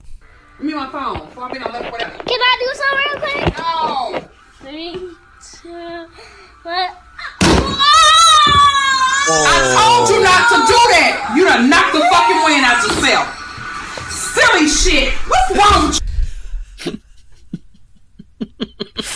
you? So I'm watching this on my phone the other day, and I'm dying. Because the kid, I don't know what if he was trying to do a backflip, or if he was trying, I don't know what he was trying to do. But he just jumped and landed flat on his back. And you can see as Undertaker sat right up, that it knocked the wind out of him. It hurt so like bad, he sat up to breathe, like like that, and then the mom's not impressed, not bothering to help him at all. Let's watch it again. Give me my phone. Can I do something real quick? No. 3, Too late. 2, what? I told you not to do that. You done knocked the fucking wind out yourself. Silly shit. What's and you know wrong? what? She responds perfectly because this is the same stuff I do with my kids, and it's something that you either have started or will start with your kids. At some point, you've told them enough to stop it. When it happens, you're like, I told you.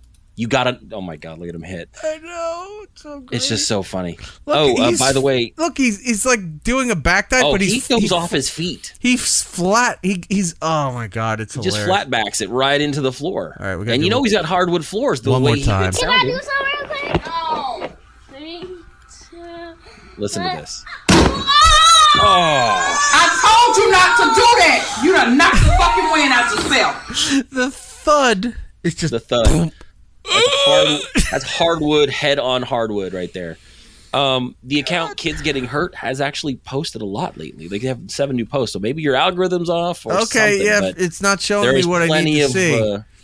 But we may have to make this a weekly thing because I will laugh every time a kid does something stupid. Because I have kids and I've seen it happen. I'm all for this. If we can, if you want to come up with a segment called Kids Getting Hurt, we can definitely do that.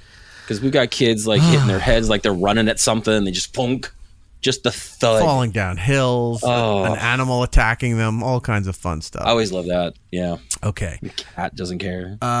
Next video I want to show you here. So this isn't from the people whose channel I found. There's a channel where this guy just constantly is just making things in glass jars and then rolling them down steps to see when they break. I've seen that one where it's either he's got a bunch at the bottom or he's actually like rolling jars beer bottles or jars full of like colored marbles. Paint, pickle jars. Sometimes he's rolling them like when Donkey Kong throws the barrels at Mario. You know, he's just hucking them down there. So this isn't that guy. I thought it was that guy. This is a different guy who's stacking up glass jars full of paint. And I left. Oh wait, what is this? My nephew ran straight into a wooden fence at full speed for absolutely no reason. That's right, Lucy, because kids are stupid and they're please tell me you have ring cam footage or something of it. Right. If you do, please send it to us. We'll send you something in return. I'm not saying encourage your kids to do something stupid. I am. Turn it on camera. I am. All right. So anyway, guy having fun with some glass jars here. I want to know what's in it. It's just like blue liquid? Yeah. That's tall. Rolling stuff down, trying to take them out. That one broke. I'm surprised that didn't like fall. It's so misleading, but hilarious. So what the radio people? The quick zoom was fantastic. It's like maybe 7 feet, 8 feet tall. It's a wall of multiple giant like pickle jars. Filled with some kind of blue paint. I was going to say, move it back a little bit real quick. Sharkleberry fin, we'll call it, right? Oh, that would be fantastic. And it's all stacked up. It's about maybe 10 across and then 8 foot high. And then it cuts to a scene where he's dropping like rocks or something down it was like a plank. Metal like BB. Like trying to gain speed and break the bottles at the bottom to see it all fall over. And the first one is a dud. Second one breaks one, does nothing. So I guess he got tired of trying to wait. Even though he had the patience to build that, he did not have the patience for it to come down. Let's watch that again one more time. He's stacking the paint. Like how he's wearing a biker's helmet. So that's about, I would say, 75 to 80 jars. Okay, right. So that second one we just heard, the little rock or whatever rolled down the plank, took out one of the jars in the middle, but everything else is still standing there, which is amazing because the bottom one there broke, but the one above it doesn't fall down. It doesn't fall down like Connect 4 when you take everything down. Which means there's got to be, I think maybe... It's either tight packed or they're glued together or something. Or, there's like a plexiglass layer. Yeah, because we don't see the backside of it. They might all be, taped together so that they're holding position here. But then the finale, the reveal.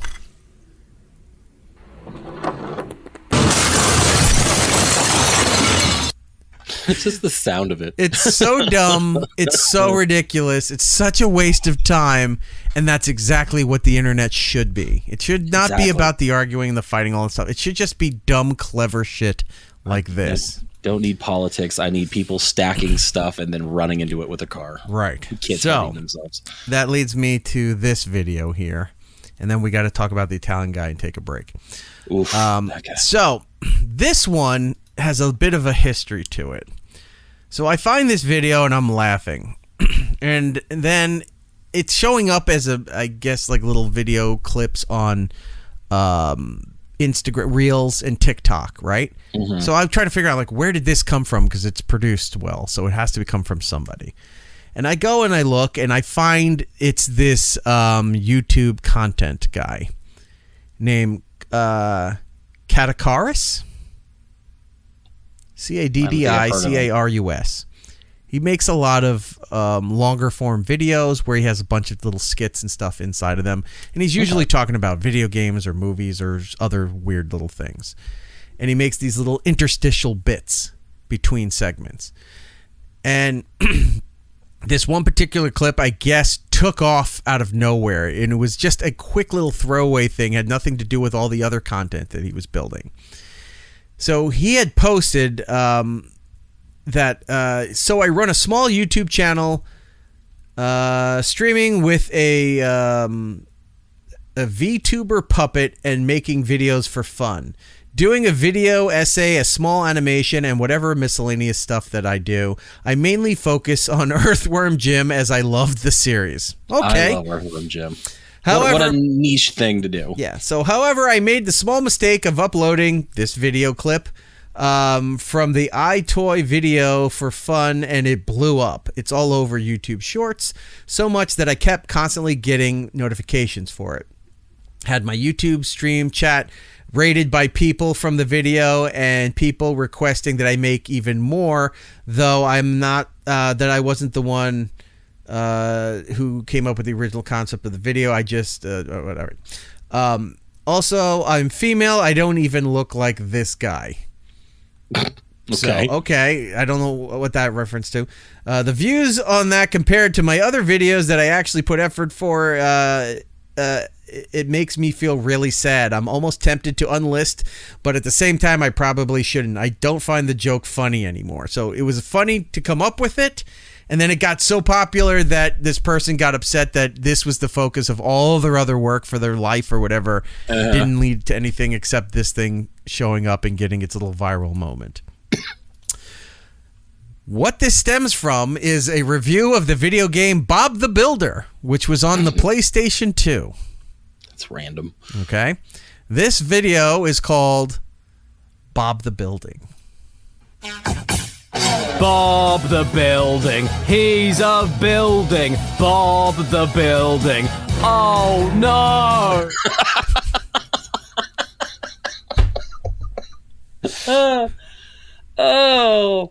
We're so far removed that I love a good, I would hate to say it, a good 9/11 joke.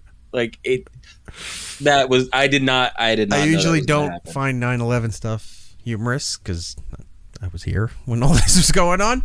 Right. This threw me for a moment. I didn't know what I saw at first. I'm like, wait, what was this?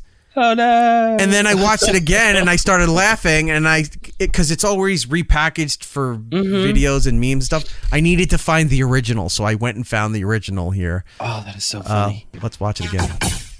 Bob the Building. He's a building. Bob the Building. Oh no! For the radio people, he's dressed as a building and he's dancing around kind of Broadway style. And then the second cut is an airplane about to crash into the building. And that, look, I feel for the person who made the stuff and all their other work. It gets a good reception, but this one blew up and went everywhere. And now they were ashamed that they even made this thing. Don't be ashamed. Sometimes you got to do things that are not right or not comfortable doing in order to make a statement, to get noticed, so that hopefully your other stuff can take off and you can eventually do what I want. But when you come up with something like this, it's going to get played over and over again, just like we're going to do right now. Bob the Building. He's a building. Bob the Building. Oh no! It's so funny. Just funny. It's ridiculous. In fact, I'm putting something in the private chat. If you want to play it out of YouTube, I desperately need to take a break. Unless you want to vamp for a moment, and I'll no, it's fine. Run and you know what? When we come back for segment 2, I need to talk about the Italian guy. We can talk about this other thing. Yeah, we do that, and then we'll do all that fun stuff. Where's the break button? All right, we're gonna do that. We'll be right back. More. It's Eric Nagel. It's Eric Nagel. Next. It's Eric Nagel. Follow the show on all social medias at It's Eric Nagel for ways to watch or listen to the show, both live and on demand. Go to itsericnagel.com. Hey, it's Danny McBride. You're listening to It's Eric Nagel. Segment 2 of the show. Eric Jordan here with you, going over television, movies, streaming updates, all of that stuff, because you have busy lives and there's so much that's happening that we need to tell you about it so that you don't have to worry about it at all. We usually start off this segment with Jordan. What have you seen? What have you been watching? I haven't watched anything. I was supposed to go see Alien last week. We didn't because we were all dying from sickness and all that stuff. So I will be going to see it this weekend. I'm going to try to catch some of the other stuff that's been out. But yeah, I've been busy with life. Life has made it hard to watch anything, and going to bed before 10 has made it hard to really watch anything. I actually watched stuff this week. I caught up on things. I finished the first. Did I finish it? Maybe I didn't. No, I did. Umbrella Academy. If that was the ending, should be like 6 episodes. If that was the ending, it has to be another 6 coming or something. Because if that was the ending, that doesn't make any sense. I'll take a look, but from what I heard, that was supposed to be it. Wow. Okay, because it didn't really fix anything. Yeah, so I watched season 5, or what was made available of Umbrella Academy on Netflix. I watched Axel F. How did you like that? It was okay. Yeah, that's where I'm at. It was better than 3. It was really leaning towards the feel and the vibe of the first 2 movies. Mm-hmm. But here's something I've learned from watching Axel F. Those movies from the 70s and 80s, even early 90s, when you go to watch it, they're hokey, they're a little whatever, long-winded. Mm-hmm. They're good for that time, and you go to watch them and you have a fondness for them, and they're fantastic. Right. But if you try to recreate that, not like remake Beverly Hills Cop, but if you just try to do that formula or that format, it feels very dated. If you watch it now, you're seeing it through eyes of now, of current time.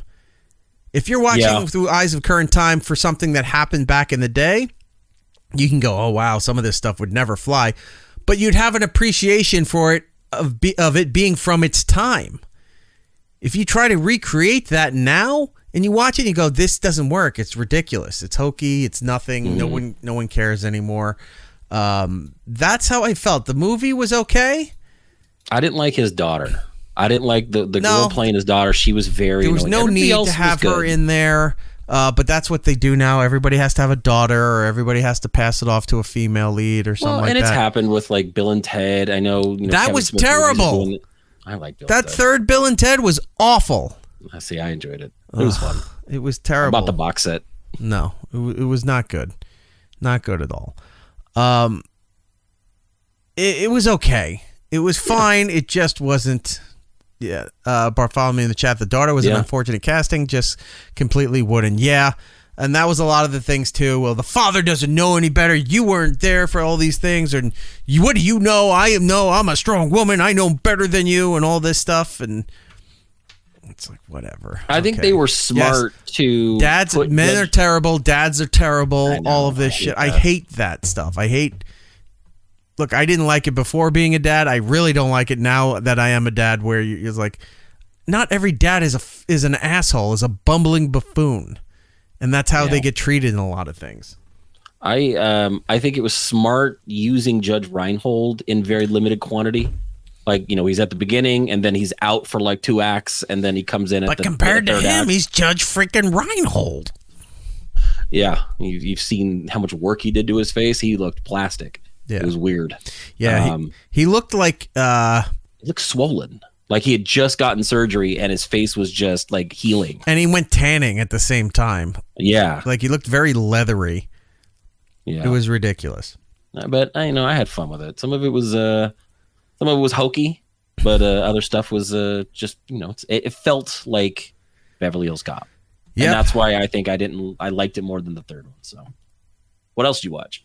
I watched Axel. Dabblecon 2. I watched the live streams of Dabblecon 2, which, if you're not familiar with it, why would you be? But it was a gathering of like-minded people who have built a cottage industry criticizing stuttering John Melendez, formerly of the Howard Stern Show, and the complete wet brain mess that man has become. And apparently he was talking to a young woman, and she recorded all the phone calls and gave the tapes over to Shuli, who used to work on the Howard Stern Show. And they built this whole thing around where they played the highlights of the tapes. Apparently there's a lot more that they didn't play that they're going to get to, but you heard a bunch of the... Did you watch any of the stuff when I gave you the link? I saw some of it. I did get a message today, which I thought was funny that you were bringing this up, from one Cardiff Electric, the potato. He sent me a message. Hi, Josh. Today. Hey, Josh. He goes, all he said was, welcome to the Dabbleverse. So he must have caught up with us recapping some stuff last week and how I was into it, and we were watching stuff in San Diego. And I told him, like... I told him, you and I have discussed it, but lately I've just been laughing at everything, and the more I dig in, the more hilarious one man's life and stupidity can be. And he said a very nice message. So yes, I'm all in, man. It's just hilarious to watch it all kind of go down. I think last week we didn't touch on any of this. I had car trouble after going to San Diego, so I had to go tow my car in, and you'd sent the link, and I just I caught some of it. I was so busy dealing with all the life stuff that was happening that I never really I didn't get to watch all of it, which kind of bummed me out. Right. It's such a mess. I love it. So it's like a real life soap opera, but none of them are actors. Like, it's just ridiculous. Yeah, you can see there it's all done. They're just balloons and everything falling down at the DNC. Oh, so many dolphins are gonna die. Big party. Yep, there you go. There's the main stage, and it's all done. I don't know why they keep going back to that person in the crowd. I don't know who that is, but lo and behold, the whole spectacle is done.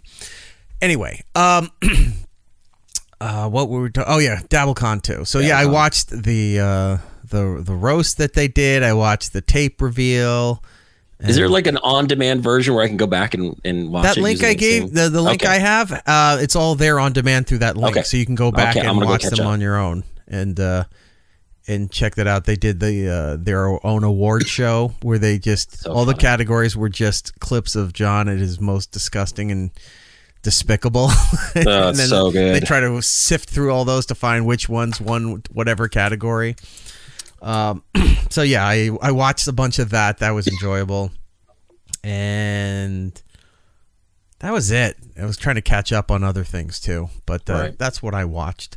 Cool. Let's go into other things that have been happening. Okay, here we go. Out now, right now, in theaters for you to watch. The remake of The Crow. Ugh, no, thank you. Is out there. I don't even remember. I think I've told you this. I don't remember if I ever watched the original one. I don't. You've said a couple times that you haven't. I don't think I have. I should go back and watch it, but I don't think I did. It's very dated, like it is. But I saw it originally when it first came out, and I was at that impressionable freshman year of high school youth, where that was cool and edgy, and it's held a good place in my heart for something that's good. You watch it now and it's got bad production value. You can see the seams. You can't look at it with eyes from 2024, but I loved it. And its soundtrack is fantastic. So Lucy Moody in the chat saying the original is pretty good if you like early 90s movies like Batman. Who doesn't like Batman? Batman 2. Fantastic movies. 24% for the Crow remake right now. I'm sure.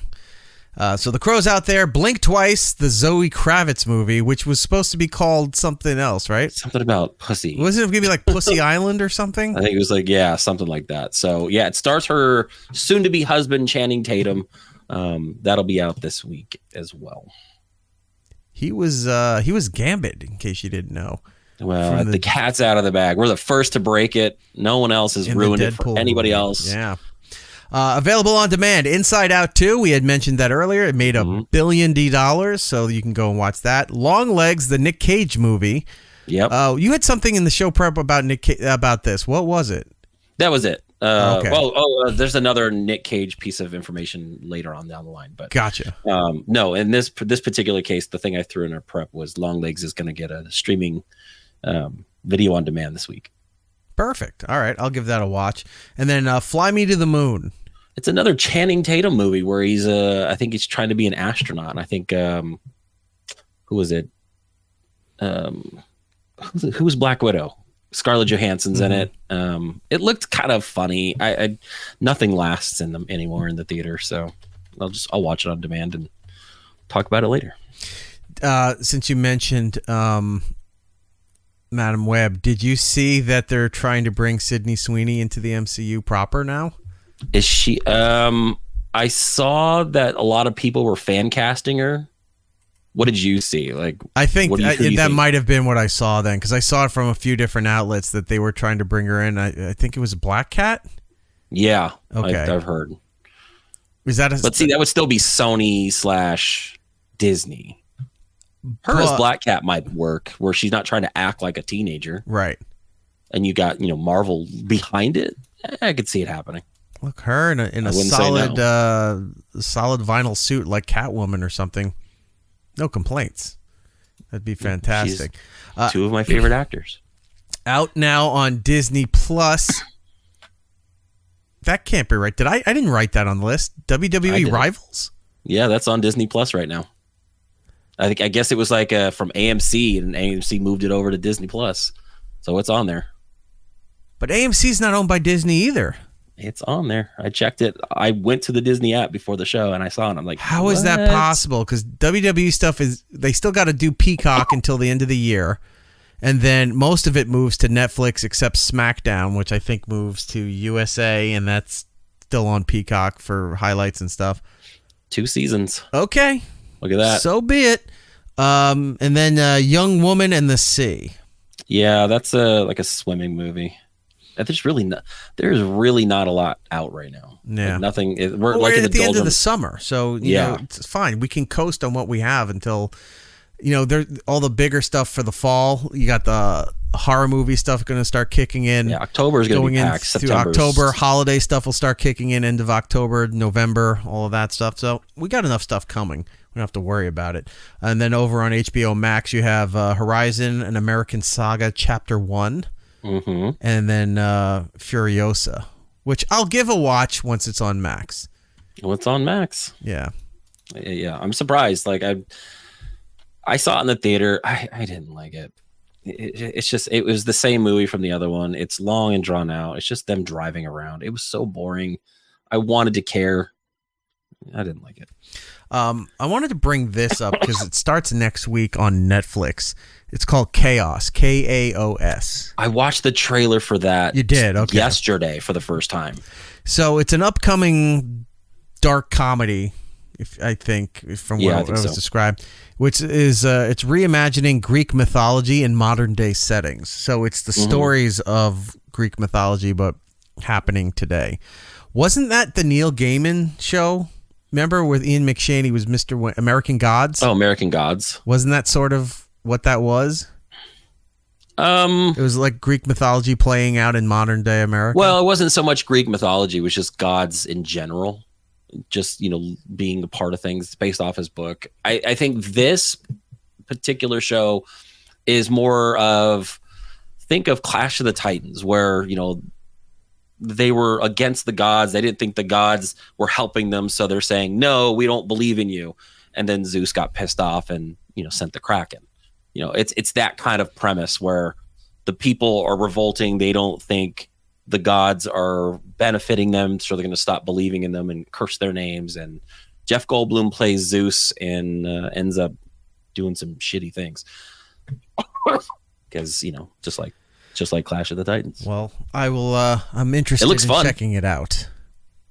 It looks like it could be something quite nice. Right. We got to. I have all this shit. We have all these segments. I got to put all the production together. Maybe that's what I'll do the next 2 weeks. I got to put all this together because we're gonna have the people who died. Oh yeah. We have to welcome Phil Donahue to that class of 2024. He has died at the age of 88. If you don't know who Phil Donahue is, might not be surprising if you're under 40. But we're on the cusp of knowing who Phil Donahue is because we were there for his last golden years, I guess, during the 80s. Mm-hmm. He was the guy who pretty much created daytime television. Yeah, without him, you would have the Sally Jesse Raphaels. You wouldn't have that. You wouldn't have Oprah. Oprah credits her entire career because of what Phil did. Right. For his show, the format, and her. He vouched for her when they weren't going to take a chance on her. Right. And he vouched for her, and that's how she got her start because she was a local Chicago show. Yeah. And then they went national with her, and that was because Phil Donahue pushed. Well, he was NBC, so she was syndicated. I guess ABC carried her back in the day. So, he revolutionized daytime television and the talk show format. You wouldn't have Geraldo who cheapened it, or Morton Downey Jr. or all those other people. Yeah, they're all just doing the formula. Jerry Springer. I mean, it starts somewhere, and I think Donahue might be where it all kind of did the daytime bit and show that kind of format could thrive at those times. Because if you were a sick kid staying home from school, you were watching those kinds of things. I don't know why I was watching Donahue when I was that young. Because it was on. I remember watching it. Why were we watching Price is Right? Because it was Price on. Is Right. Yeah. That was what we got. So, legendary broadcaster. He has passed away. Richard Simmons, the cause of death has been released for Richard Simmons. Mm-hmm. This is sad. I know. A series of falls and a heart disease. Yeah. Yeah, a series of blunt traumatic injuries with cardiovascular disease. And this was Mr. Fitness, just like Jack LaLanne or who was the other guy that was all anti-smoking and whatever and went out for a jog and then he died of a heart attack. Oh, shoot. I don't remember. You know what I'm talking about. I do. Right? And he was one of those big fitness guys as well. But this guy, say what you want about Richard Simmons, is wacky and prissy and whatever he was. He was fantastic on Howard. He was fantastic on Letterman.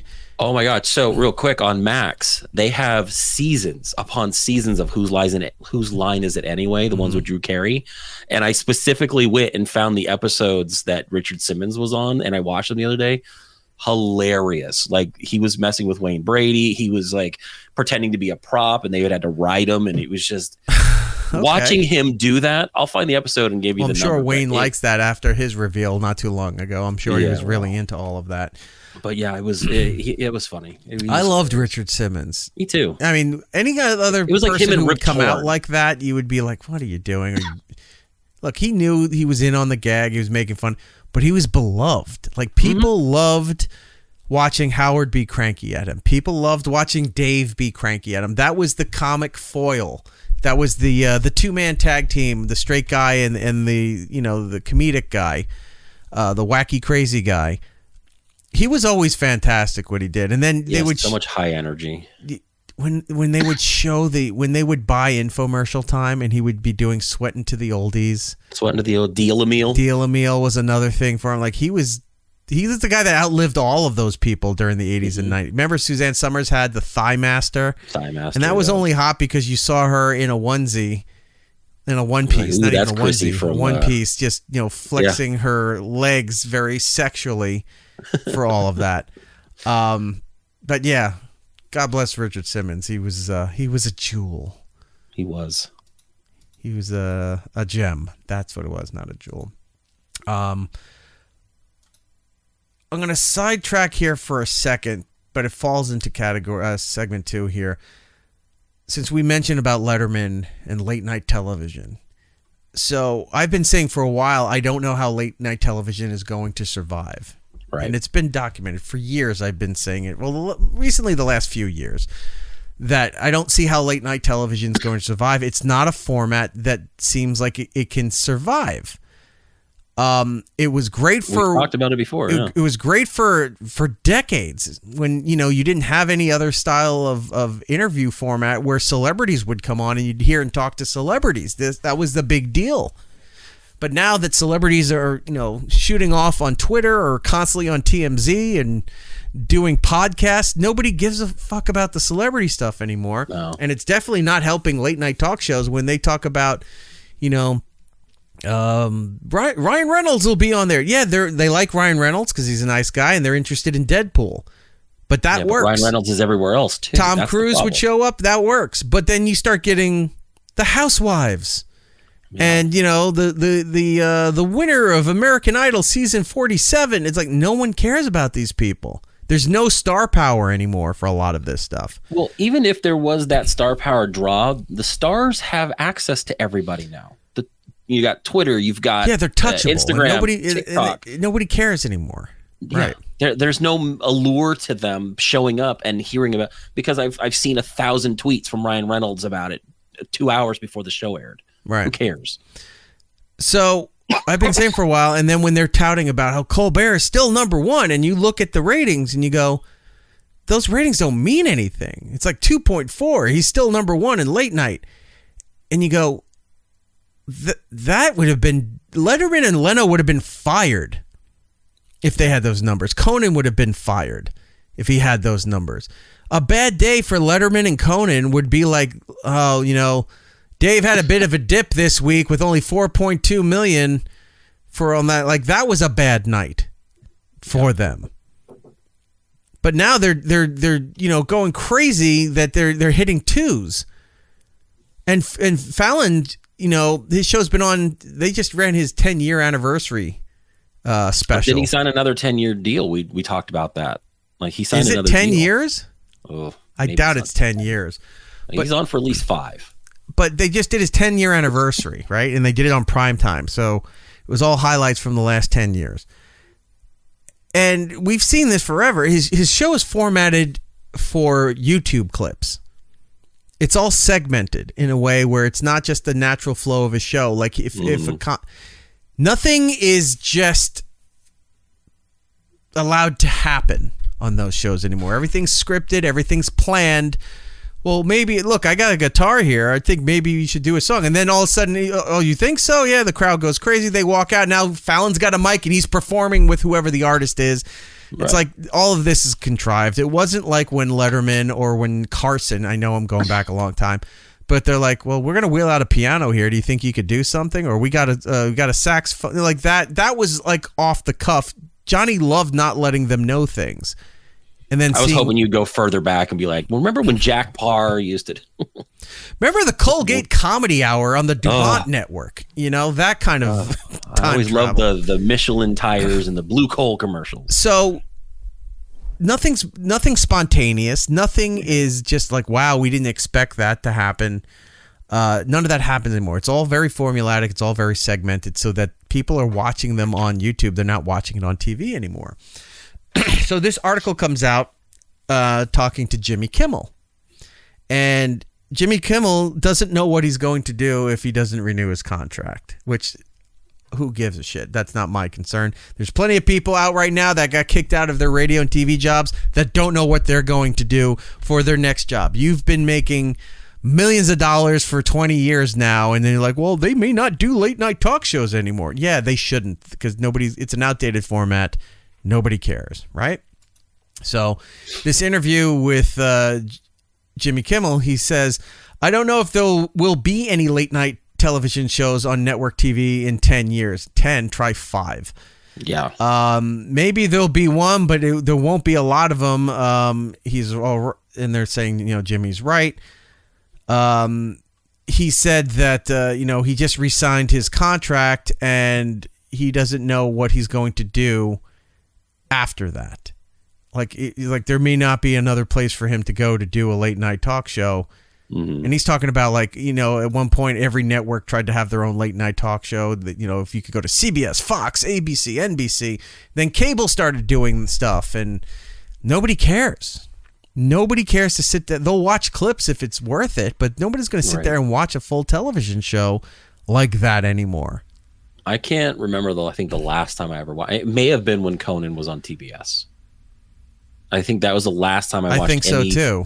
Full front to back. Yeah, late night they show. were. They were when Conan was in that private theater that wasn't even his TV studio anymore, so that they could all be spaced out for the COVID Yeah, they did like the regulations. COVID bit, and then it was just like him Andy and a was guest. all the way in the back, like in the middle aisle of the theater, and Conan was sitting on a stage, and then his He was up in guest the balcony booing like the old guys from the Waldorf. Muppets. Yeah.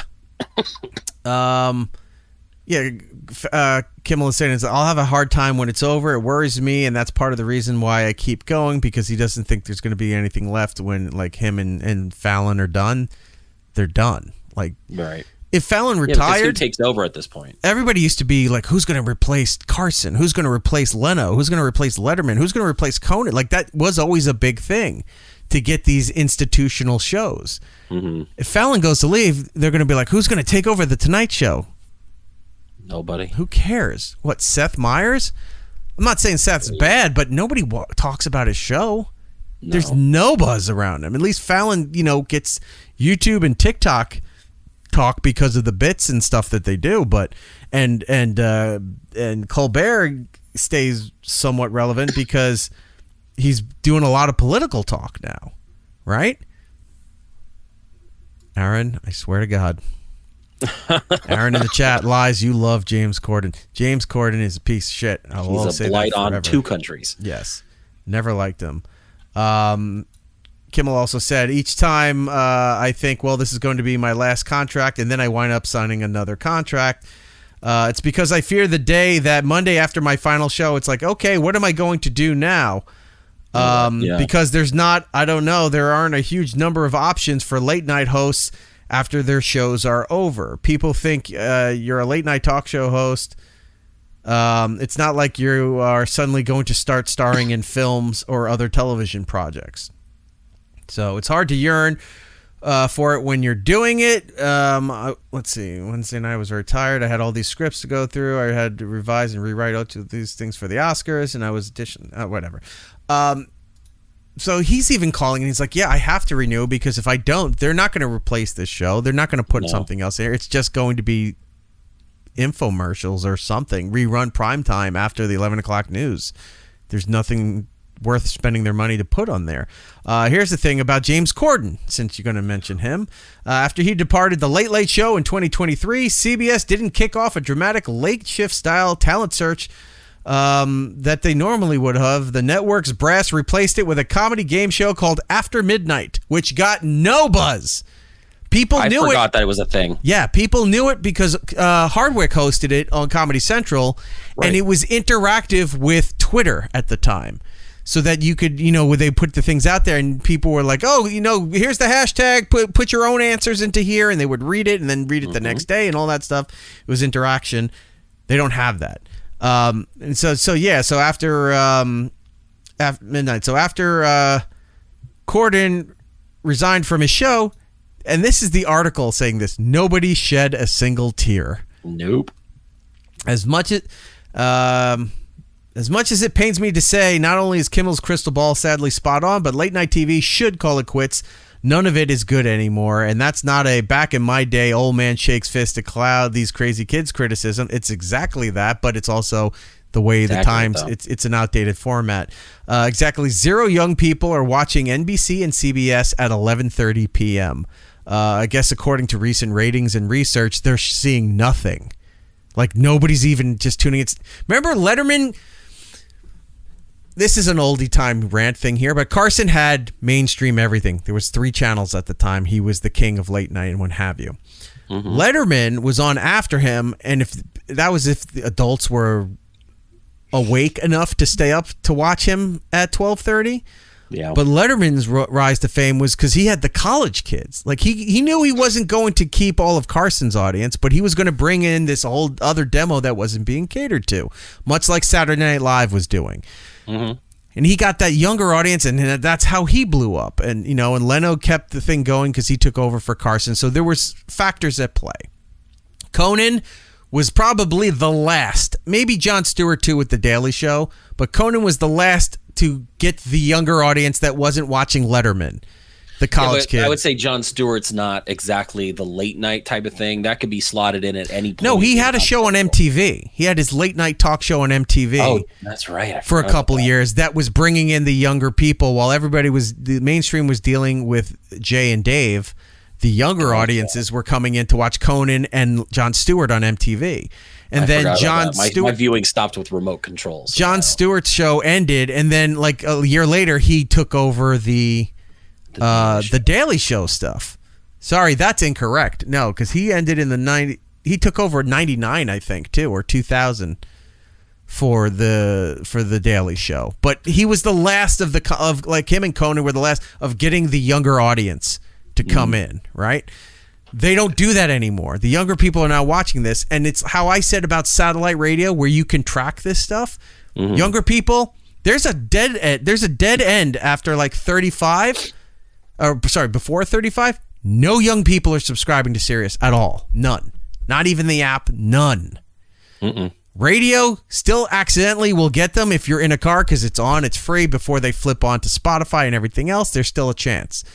Television, they're not staying up or they're not looking to watch these shows live at 11:30. Fallon's got the young people on YouTube. Like I said, it's all formatted and segmented. Yeah, YouTube, TikTok, that's it. But nobody's watching late night television anymore. Late night is now squarely aimed at 50 and up. Yes. So the 11th, there's stuff about MSNBC and what does this say here? The 11th hour was Stephanie Rule in our content. With Jimmy Fallon struggles to make eye contact, viewers are probably doing okay. They're knocking Jimmy's stuff here. The shows have never in history been such a tedious afterthought. Like late night TV was always. Clips were played the next day on radio, like Letterman's top 10 list, or some of Jay's headlines, or Jay did an extended monologue, so those were clipped and showed on the Today Show and in CNBC and stuff like they were repurposed. Nobody's repackaging any of this shit that's going on now. None. No. So it's a dying format. Kimmel's saying I'm keep resigning as long as they keep offering me, he'll keep doing it because he has nothing else. He feels he can do. He's afraid of what he's going to not be able to do after. Yeah. I think he could do some other things. He was in radio. He was on the Kevin and Bean show forever in L.A. He got the Man Show because, his writing and his comic stuff. But he was a good writer too. He could do a lot of stuff. He won't be doing television in the way that he traditionally knows how to do television. And he grew up a Letterman fan too. So I used to have the top 10 books. Right. I used to buy those. I think I still have mine. I may have mine. I have the 3 from Late Night and the 2 from Late Show.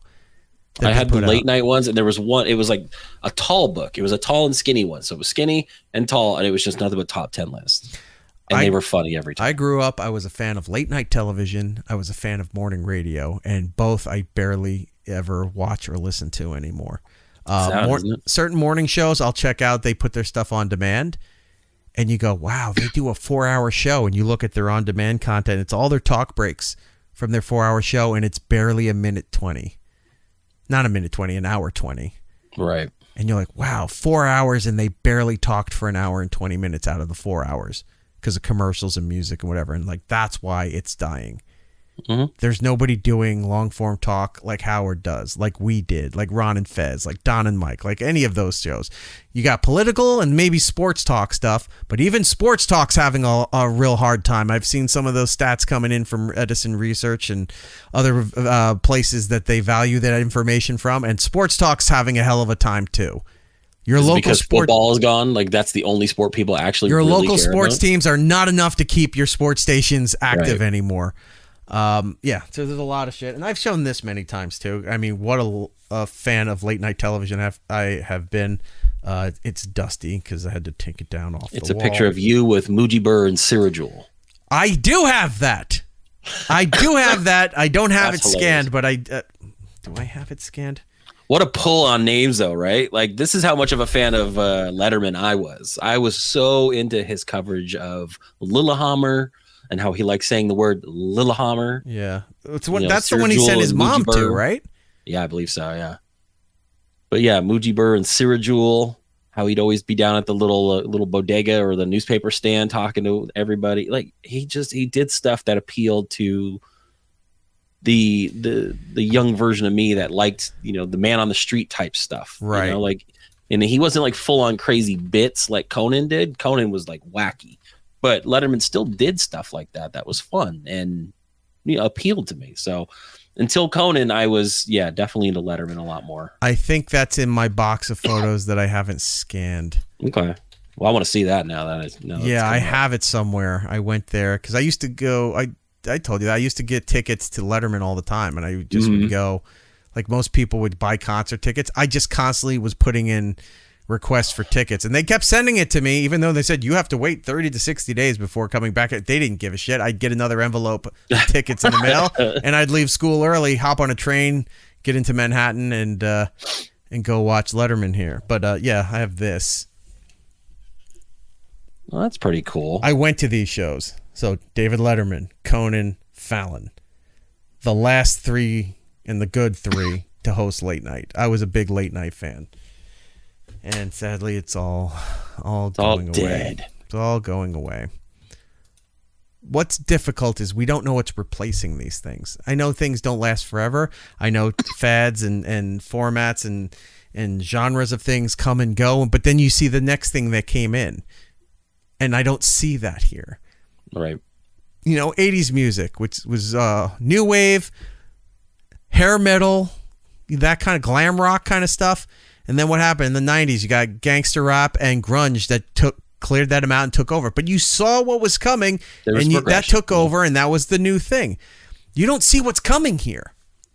And it's not for a lack of looking or being ignorant about it. You don't know what's coming. It's like there's nothing to replace it. How is everything stopping and ending, but there's no replacements? There's no next fad, no next whatever coming around. It's mind-blowing. That's how everything's going anyway. So yeah, late night's dying. Moving on. Borderlands, we keep talking about this movie. It's bombing again. It's bombed so much that it's made $21 million worldwide, and this is what, week 3? This is the third week.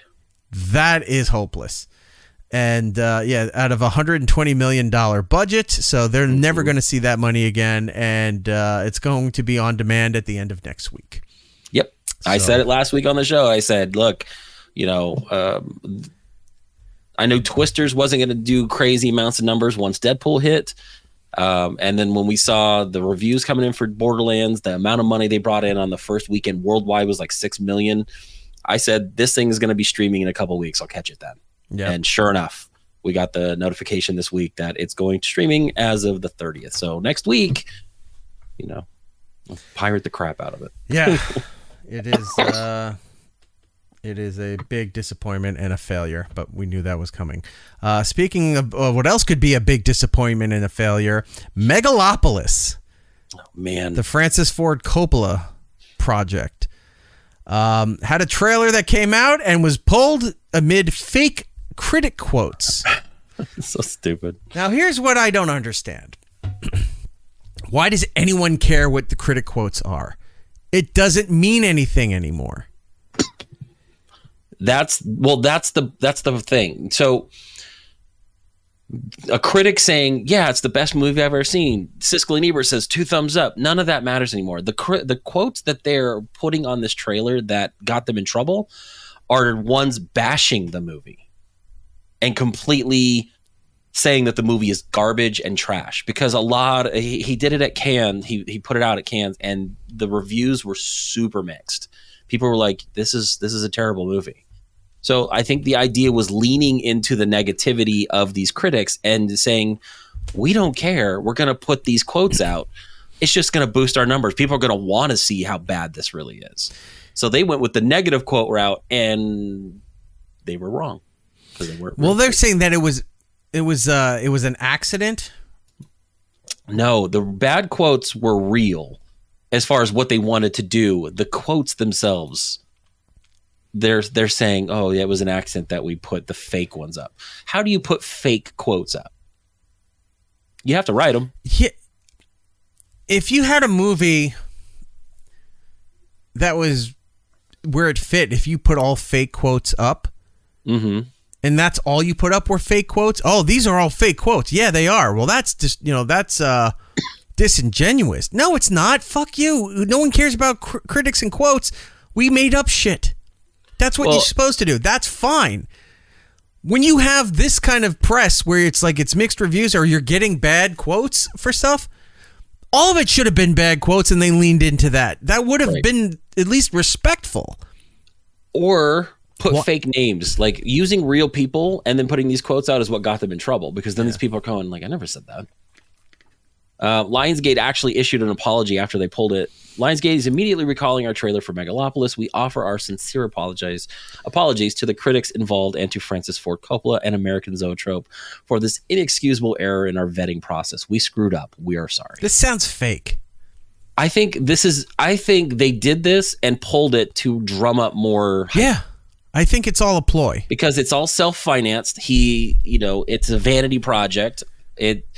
I have not seen it. I was going to watch the trailer and then they pulled it. So I got to go find like a bootleg copy, I guess, now. I'm excited about it, but mainly because of all the shit that keeps going on around it. Yeah. It's like, a mess. I'm all in. What was that other movie? And I keep talking about this movie, but I never remember the name, where the countries were attacking people. Like London was a problem. Civil War? No. Oh, no. You're talking about the one where all the cities are moving. Yeah, the countries all the cities are moving their vehicles and they're destroying the world or other cultures and stuff. You know what I'm talking about, right? I know. That movie got such panned criticism for coming out that they should have been leaning into those bad quotes, but they were trying to make it sound like this was a really artistic triumph. Right. If you can figure out I'm looking right now, yeah.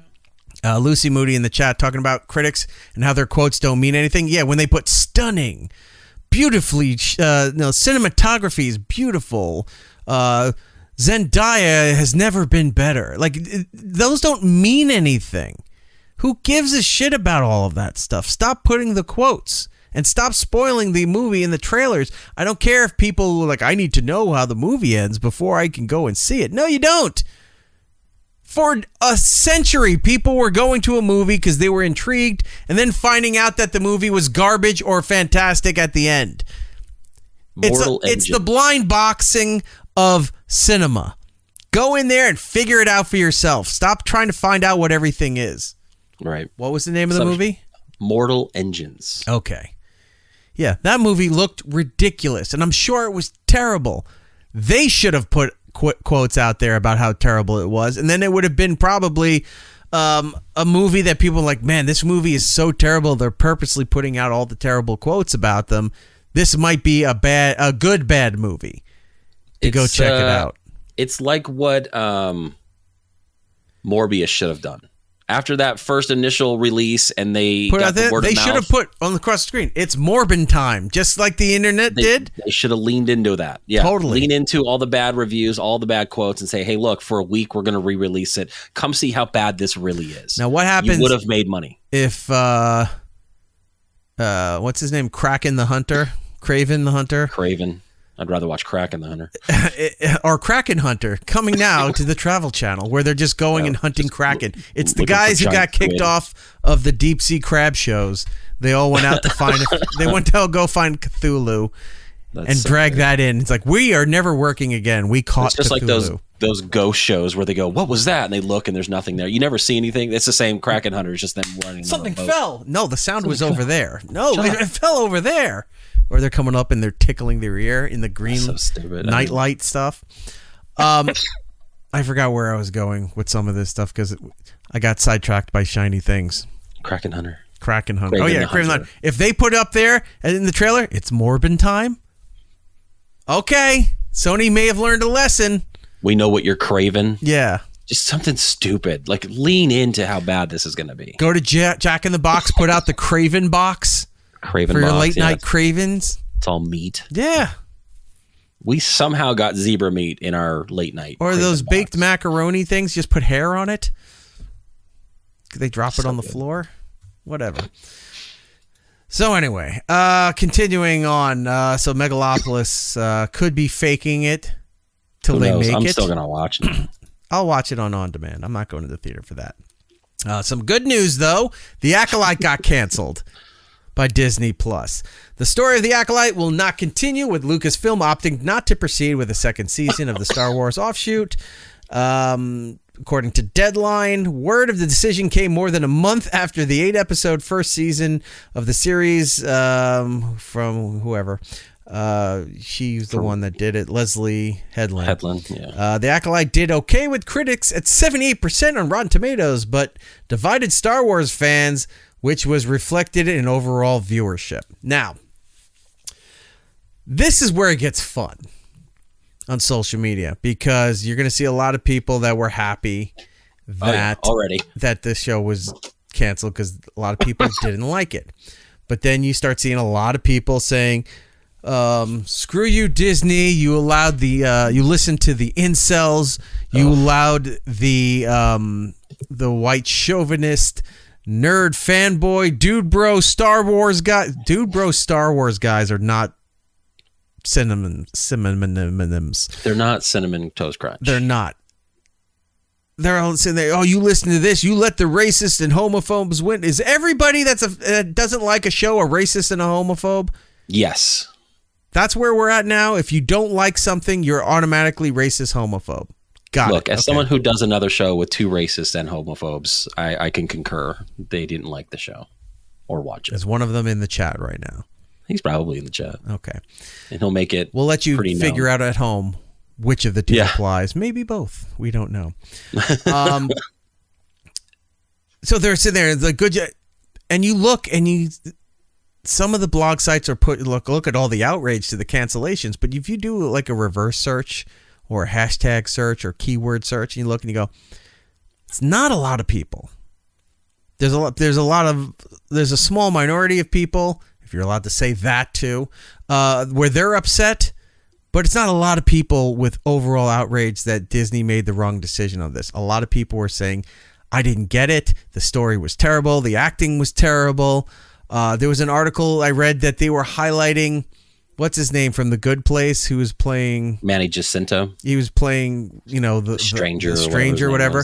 It's like, and they were highlighting one of the good things about the show is like the slow undressing scene where he's taking a bath by the water, which led to many thirst posts on social media. And you're like, this is why no one liked it. It wasn't about that, but when you're highlighting that as one of the positive points of Star Wars, there shouldn't be sex appeal past Leia. That was it. And that was a different time in a galaxy far, far away where that worked. And that's what they were going for. Past that point, no bras in space. There shouldn't be any attempts at that or trying to do that because it seems far-fetched and ham-handed, and people will see that it's telegraphing nonsense, and people will see that. Right. So I did pull something that I wanted to read, and I usually don't pull people's quotes or whatever from Twitter, but this person nailed it in a way that makes sense. Now, this is from a woman of color, and she goes, jokes aside, I'm part of the demographic the Acolyte was trying to hit. The direction Kathleen Kennedy was taking Star Wars was to appeal to women, and specifically women of color, so we can all see ourselves. The truth is, I've been a fan from as far back as I can remember. There was nothing wrong with Star Wars. I didn't want to be more girly, and I didn't want to see myself because it was great as it is. I saw myself in characters like Leia, Luke, and Han. I love that the bad guys were so evil and cool looking, but at the end of the day, good always defeats evil. There's no gray area like in modern Star Wars. George Lucas wanted to inspire hope and give us heroes to root for. Canceling the Acolyte was that glimmer of hope that maybe one day Star Wars would be back on a course familiar to those of us who loved it as it was. I'm a woman of color, and modern Star Wars sucks because they're trying to pander to me. Stop. Yeah. That is so you can exactly the problem with that, is that show tried to appeal to people that already liked Star Wars for what it was. They weren't looking for that outlet. They weren't finally coming into Star Wars going, oh, finally, non-pale faces I can relate to. No, they were fans of that property prior to this. And she nails it. And that's exactly the problem with the show. And I'm hoping whoever they had in charge, they said, you know what? Fire everybody. Let's restart this and do it right and stop trying to pander and cater to every demographic and just make good stories. Do a good show. You know, make something that appeals to everybody, but doesn't have to sit there and go, oh, we have to fill it in with a black guy, or, you know, we need more Latino representation in space. Who cares? We had Bail Organa. You had your Latino representation, you know? Well, like don't sit there and try to change everything because you think you're going to hit the boxes. Just put a good story out. It's gone. People are a lot of people. Look, there were a lot of people who weren't even cheering that it was canceled. There were people that were saying, yeah, makes sense, or yeah, good, because the show was boring. It was confusing. It didn't make a lot of sense. Some of it was pandering. And I posted, I'm like, oh, so, you know, so much for the power of many. Yeah. And it's exactly what they, you know, on that side were saying, you know, it was supposed to be a rally cry. They thought that was going to take off and become they thought that was really going to hit. The new Luke, I am your father kind of thing. And now it's being used against them. It's like, well, the power of many said this show sucked and it's gone. So it's done. Good, because the last scene you see is Yoda's ears, and then we don't have to see how this. What happens with that guy? Yeah, I don't see that where this atrocity keeps going. So that is done. Moving on. Oh, this is stuff from last week, right? Yeah, but we never talked about any of it, so I left it. We can address it. We don't have to. Really late. All right, let's get through this. Squid Games. We know there's another season coming. I think it's coming the beginning of next year. But until then, you had that Squid Games reality show, which I did not watch, and I don't know if anybody really ever talked about it. But there's now a Squid Games life experience that is coming to New York City this October. The experience is located in the Manhattan Mall, which is on 6th Avenue across from Macy's, which was right near where Compound was. Okay. It's technically what they call Koreatown in New York City. The wait list for tickets is available, so be sure to secure your spot. They officially went on sale on the 21st, so try to get your tickets if you're going to be in that area. It looks pretty cool. I saw some clips and some videos. You get to walk on the glass steps. Oh, cool. And they actually have it too, where it's kind of like I guess they do it at.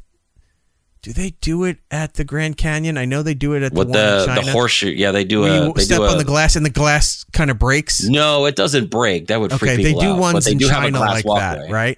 Where you can walk through it, and if you're standing too long, all of a sudden, like it looks like the grass. You hear the sound, and it looks like the glass is cracking, and people are freaking out. Watch those videos, by the way. I forget where in China it is. Jeez. It is hilarious. But you could do that too. You try to walk through before the glass breaks or whatever, and the whole room is dark except for like black lights and like neon colors and stuff. I might actually go and take a look at that. That'd be cool. I'll see if I can go grab tickets and go to it. I think it'll be a lot of fun because it's right at depends when it is in October, but October is also New York Comic Con, which you're not sure you're coming to, but yeah. I'll be going to that as well. So I'll go over and look for the Squid Game experience. This is old news, but the creator for X-Men 97 was fired over misconduct.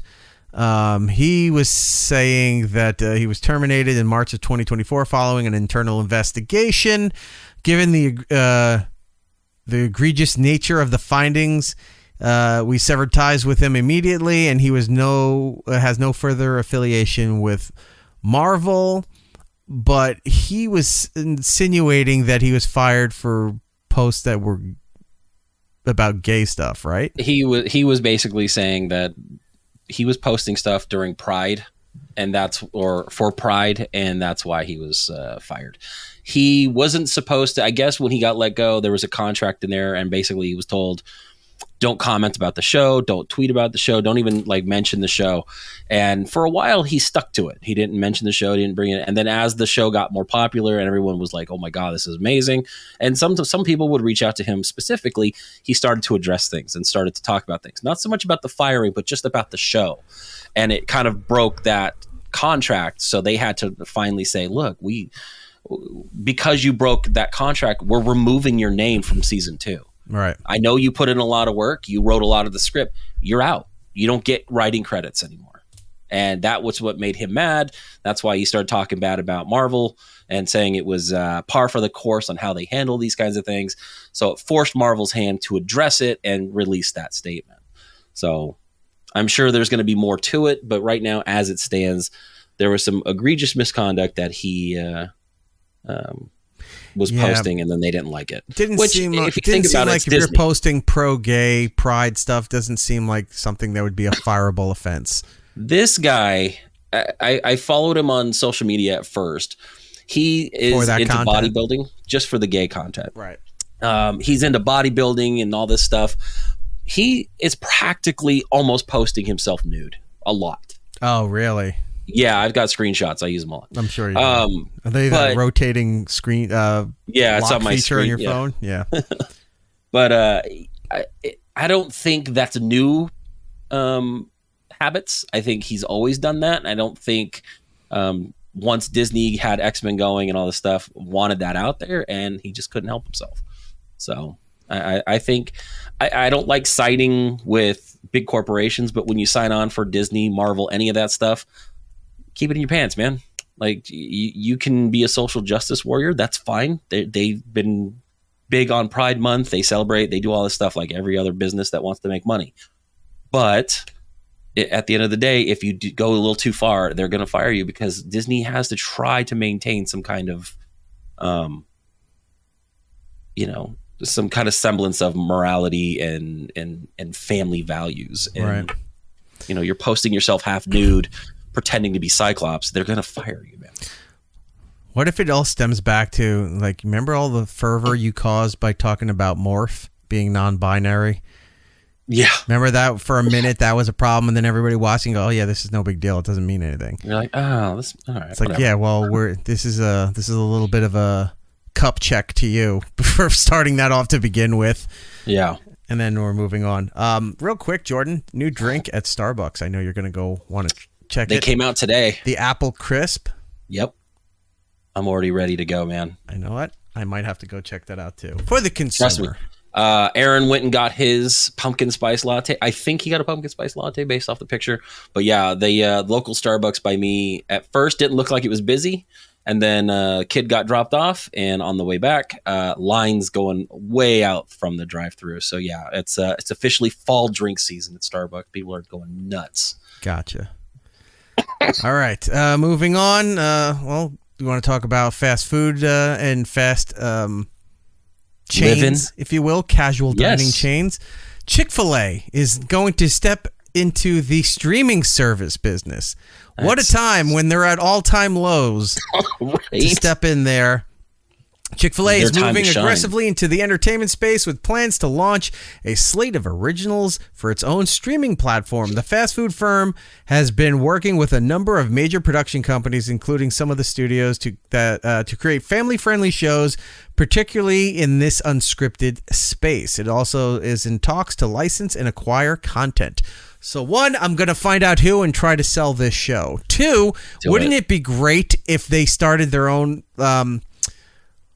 what was that network that used to have like country music and hee-haw? CMT? No, it was before CMT. Oh God, you're right. I know what you're talking about. Hee-haw would be great to bring back. Was it the Family Channel? Was that what it was called? Maybe. Let me look where hee-haw was housed. But if they came up with something like that where they're making modern day but good Christian programming and country stuff and like that, I would go watch that. Oh man, Hee-Haw was on CBS. I think that. All right. Then the original was on CBS. The reruns were on another network. Right. But wouldn't you I know what you're talking about. But nowadays, wouldn't you be curious to go watch that now? If like they're going to make serious attempts at Christian programming for sitcoms and dramas and things like that, I would go watch it. Because there's just so much ridiculous nonsense out there right now. And some stuff that should be really good from franchises that we've, valued for decades that are turning out crap. Mm-hmm. I'd go and give another side a try and go, let's go take a look. See what they're doing here. It's going to be reruns of Family Matters, but they're going to be digitally putting in Chick-fil-A on the kitchen. It's all Mama's Family, I'd watch Mama's Family. But I'd be curious to see what they put out there. Game shows. I would watch it. Family-friendly, clean game shows. Lucy Moody saying, bring back Double Dare. It will never be good. It doesn't have to be.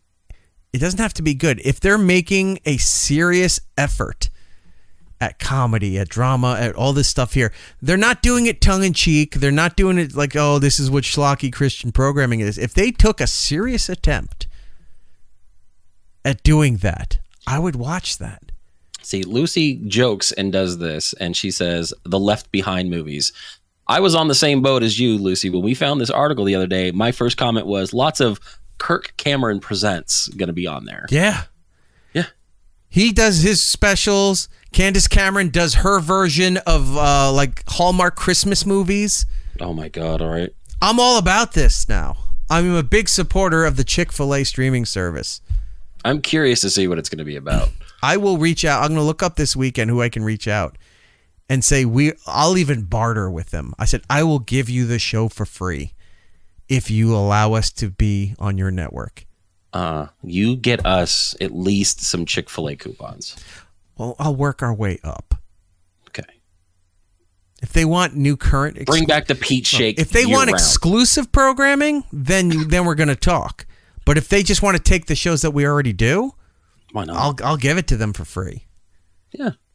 We keep it fairly clean here. Chick-fil-A, I'll be reaching out to you. Mm-hmm. I say that a lot anyway. It's usually on Sunday when I'm craving it. We talked about the Paramount and Skydance having new issues with their merger. No one cares about that. Oh, a very beautiful young woman who played Veronica on Riverdale. Mm-hmm. Camila Mendez is playing Tila in a new Master of the Universe series coming to Amazon. Yeah.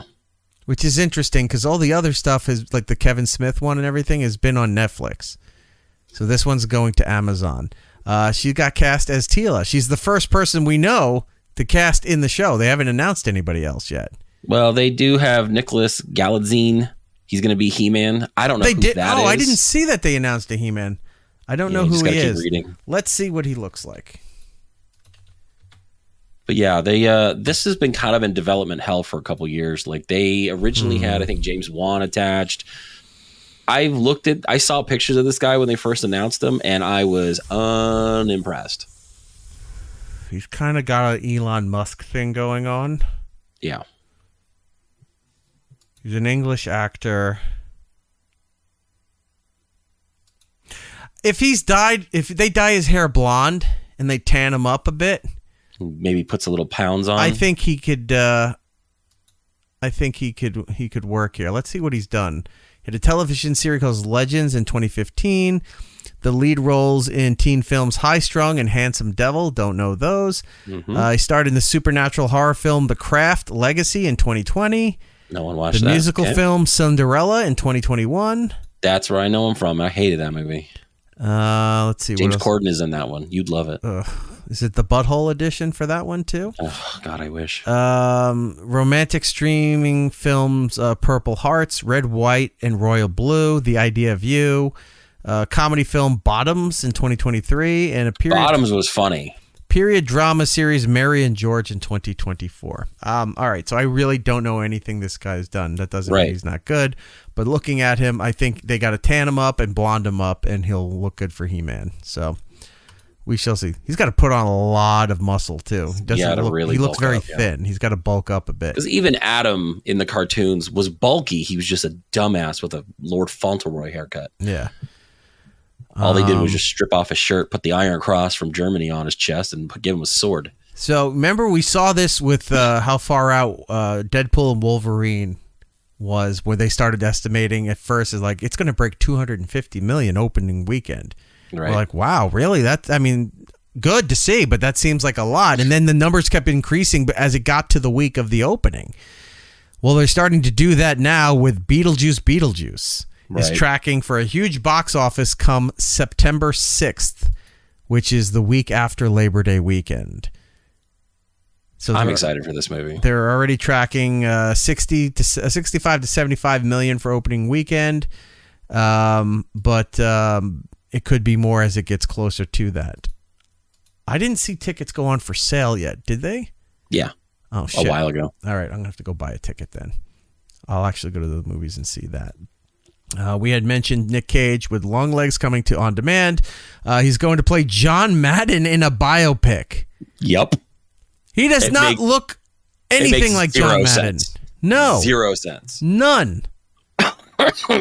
So he's going to portray John Madden, the legendary American football coach and sports commentator, in an upcoming biographical drama, Madden. Nick Cage, one of our greatest and most original actors, will portray the best of the American spirit of originality, fun, and determination in which anything is possible as beloved national legend John Madden. Together with the ferocious style, focus, and inspired individualism of Al Davis, owner of the underdog Oakland Raiders. The feature will be about the joy, humanity, and the genius that was John Madden in a widely inventive, cool world of the 1970s. He does not look like John Madden. There's no amount of weight Nick Cage could gain to look like John Madden. Here's a guy. CGI fat on him? Just a big fat suit. All right. I mean, he wasn't like super fat in the 70s. But he was still big. He was a paunch. Yeah, he was punchy. Yeah. Okay. And then if that fares well, he's going to play Tommy Lasorda in the 80s for the Dodgers. And then Lee Carvalho for his golfing simulator. The fantastic putting simulator. So good. Bob the Building. He's a building. Bob the Building. Oh, no. All right. We got to do the plugs. Music's playing. As always, Jordan, stop dying on us. Our nation's eyes are turning to you. When I'm not dying, I'm on another show called I'll Watch It Later podcast. We watch movies. We talk about our lives. We recap all the crazy shenanigans we get into at all these concerts we keep going to. Check us out on YouTube, I'll Watch It Later podcast, Instagram @WatchLaterPod, and Aaron's birthday's this weekend, so say hi. All right.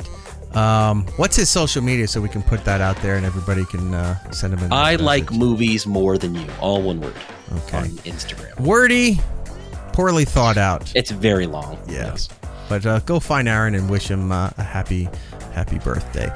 For me and the show, it's Eric Nagel across the board on all the social medias. If you're listening to us on the iHeartRadio app, thank you very much for doing so. If you're listening to us on another platform like Apple, Spotify, those kind of things, do us a kindness, go over there, leave us a positive review. It does help out the program. If you want to check us out live each and every week as we do this program, you can head over to our live rooms on YouTube and on Twitch, all under It's Eric Nagel. You can find us there. And if you want to see the video version of this show, the produced version, whatever you want to call it, also available over on our YouTube channel. All right, that is it. We do need to get out of here. This was a long one, and we do apologize. Remember when we keep trying to say we're trying to get it down to an hour and a half, and it never happens? I think we need to cut the playlist, not the playlist, the show prep list down, because we just keep adding way too many things. Hey, I put in there everything below this little red line can be saved for later. We should have ended at Chick-Fil-A. We should have. That was on me. All right, until the next time, everybody. Be excellent to each other. And we'll be seeing you. It's Eric Nagel. Unlimited sex. The adult male's version of owning a candy store. But tell me, once you've consumed as much sex for as long as you wanted, what would you do then? I'd help the poor. Alas, we're out of time. Follow It's Eric Nagel on social media platforms. For ways to watch and listen to the show, or join us for the live shows, head over to itsericnagel.com. Yo, and remember to tell 2 friends, so they can tell 2 friends, and they can tell 2 friends, they can tell 2 friends, they can tell 2 friends. You get the idea. Keep it real, homies.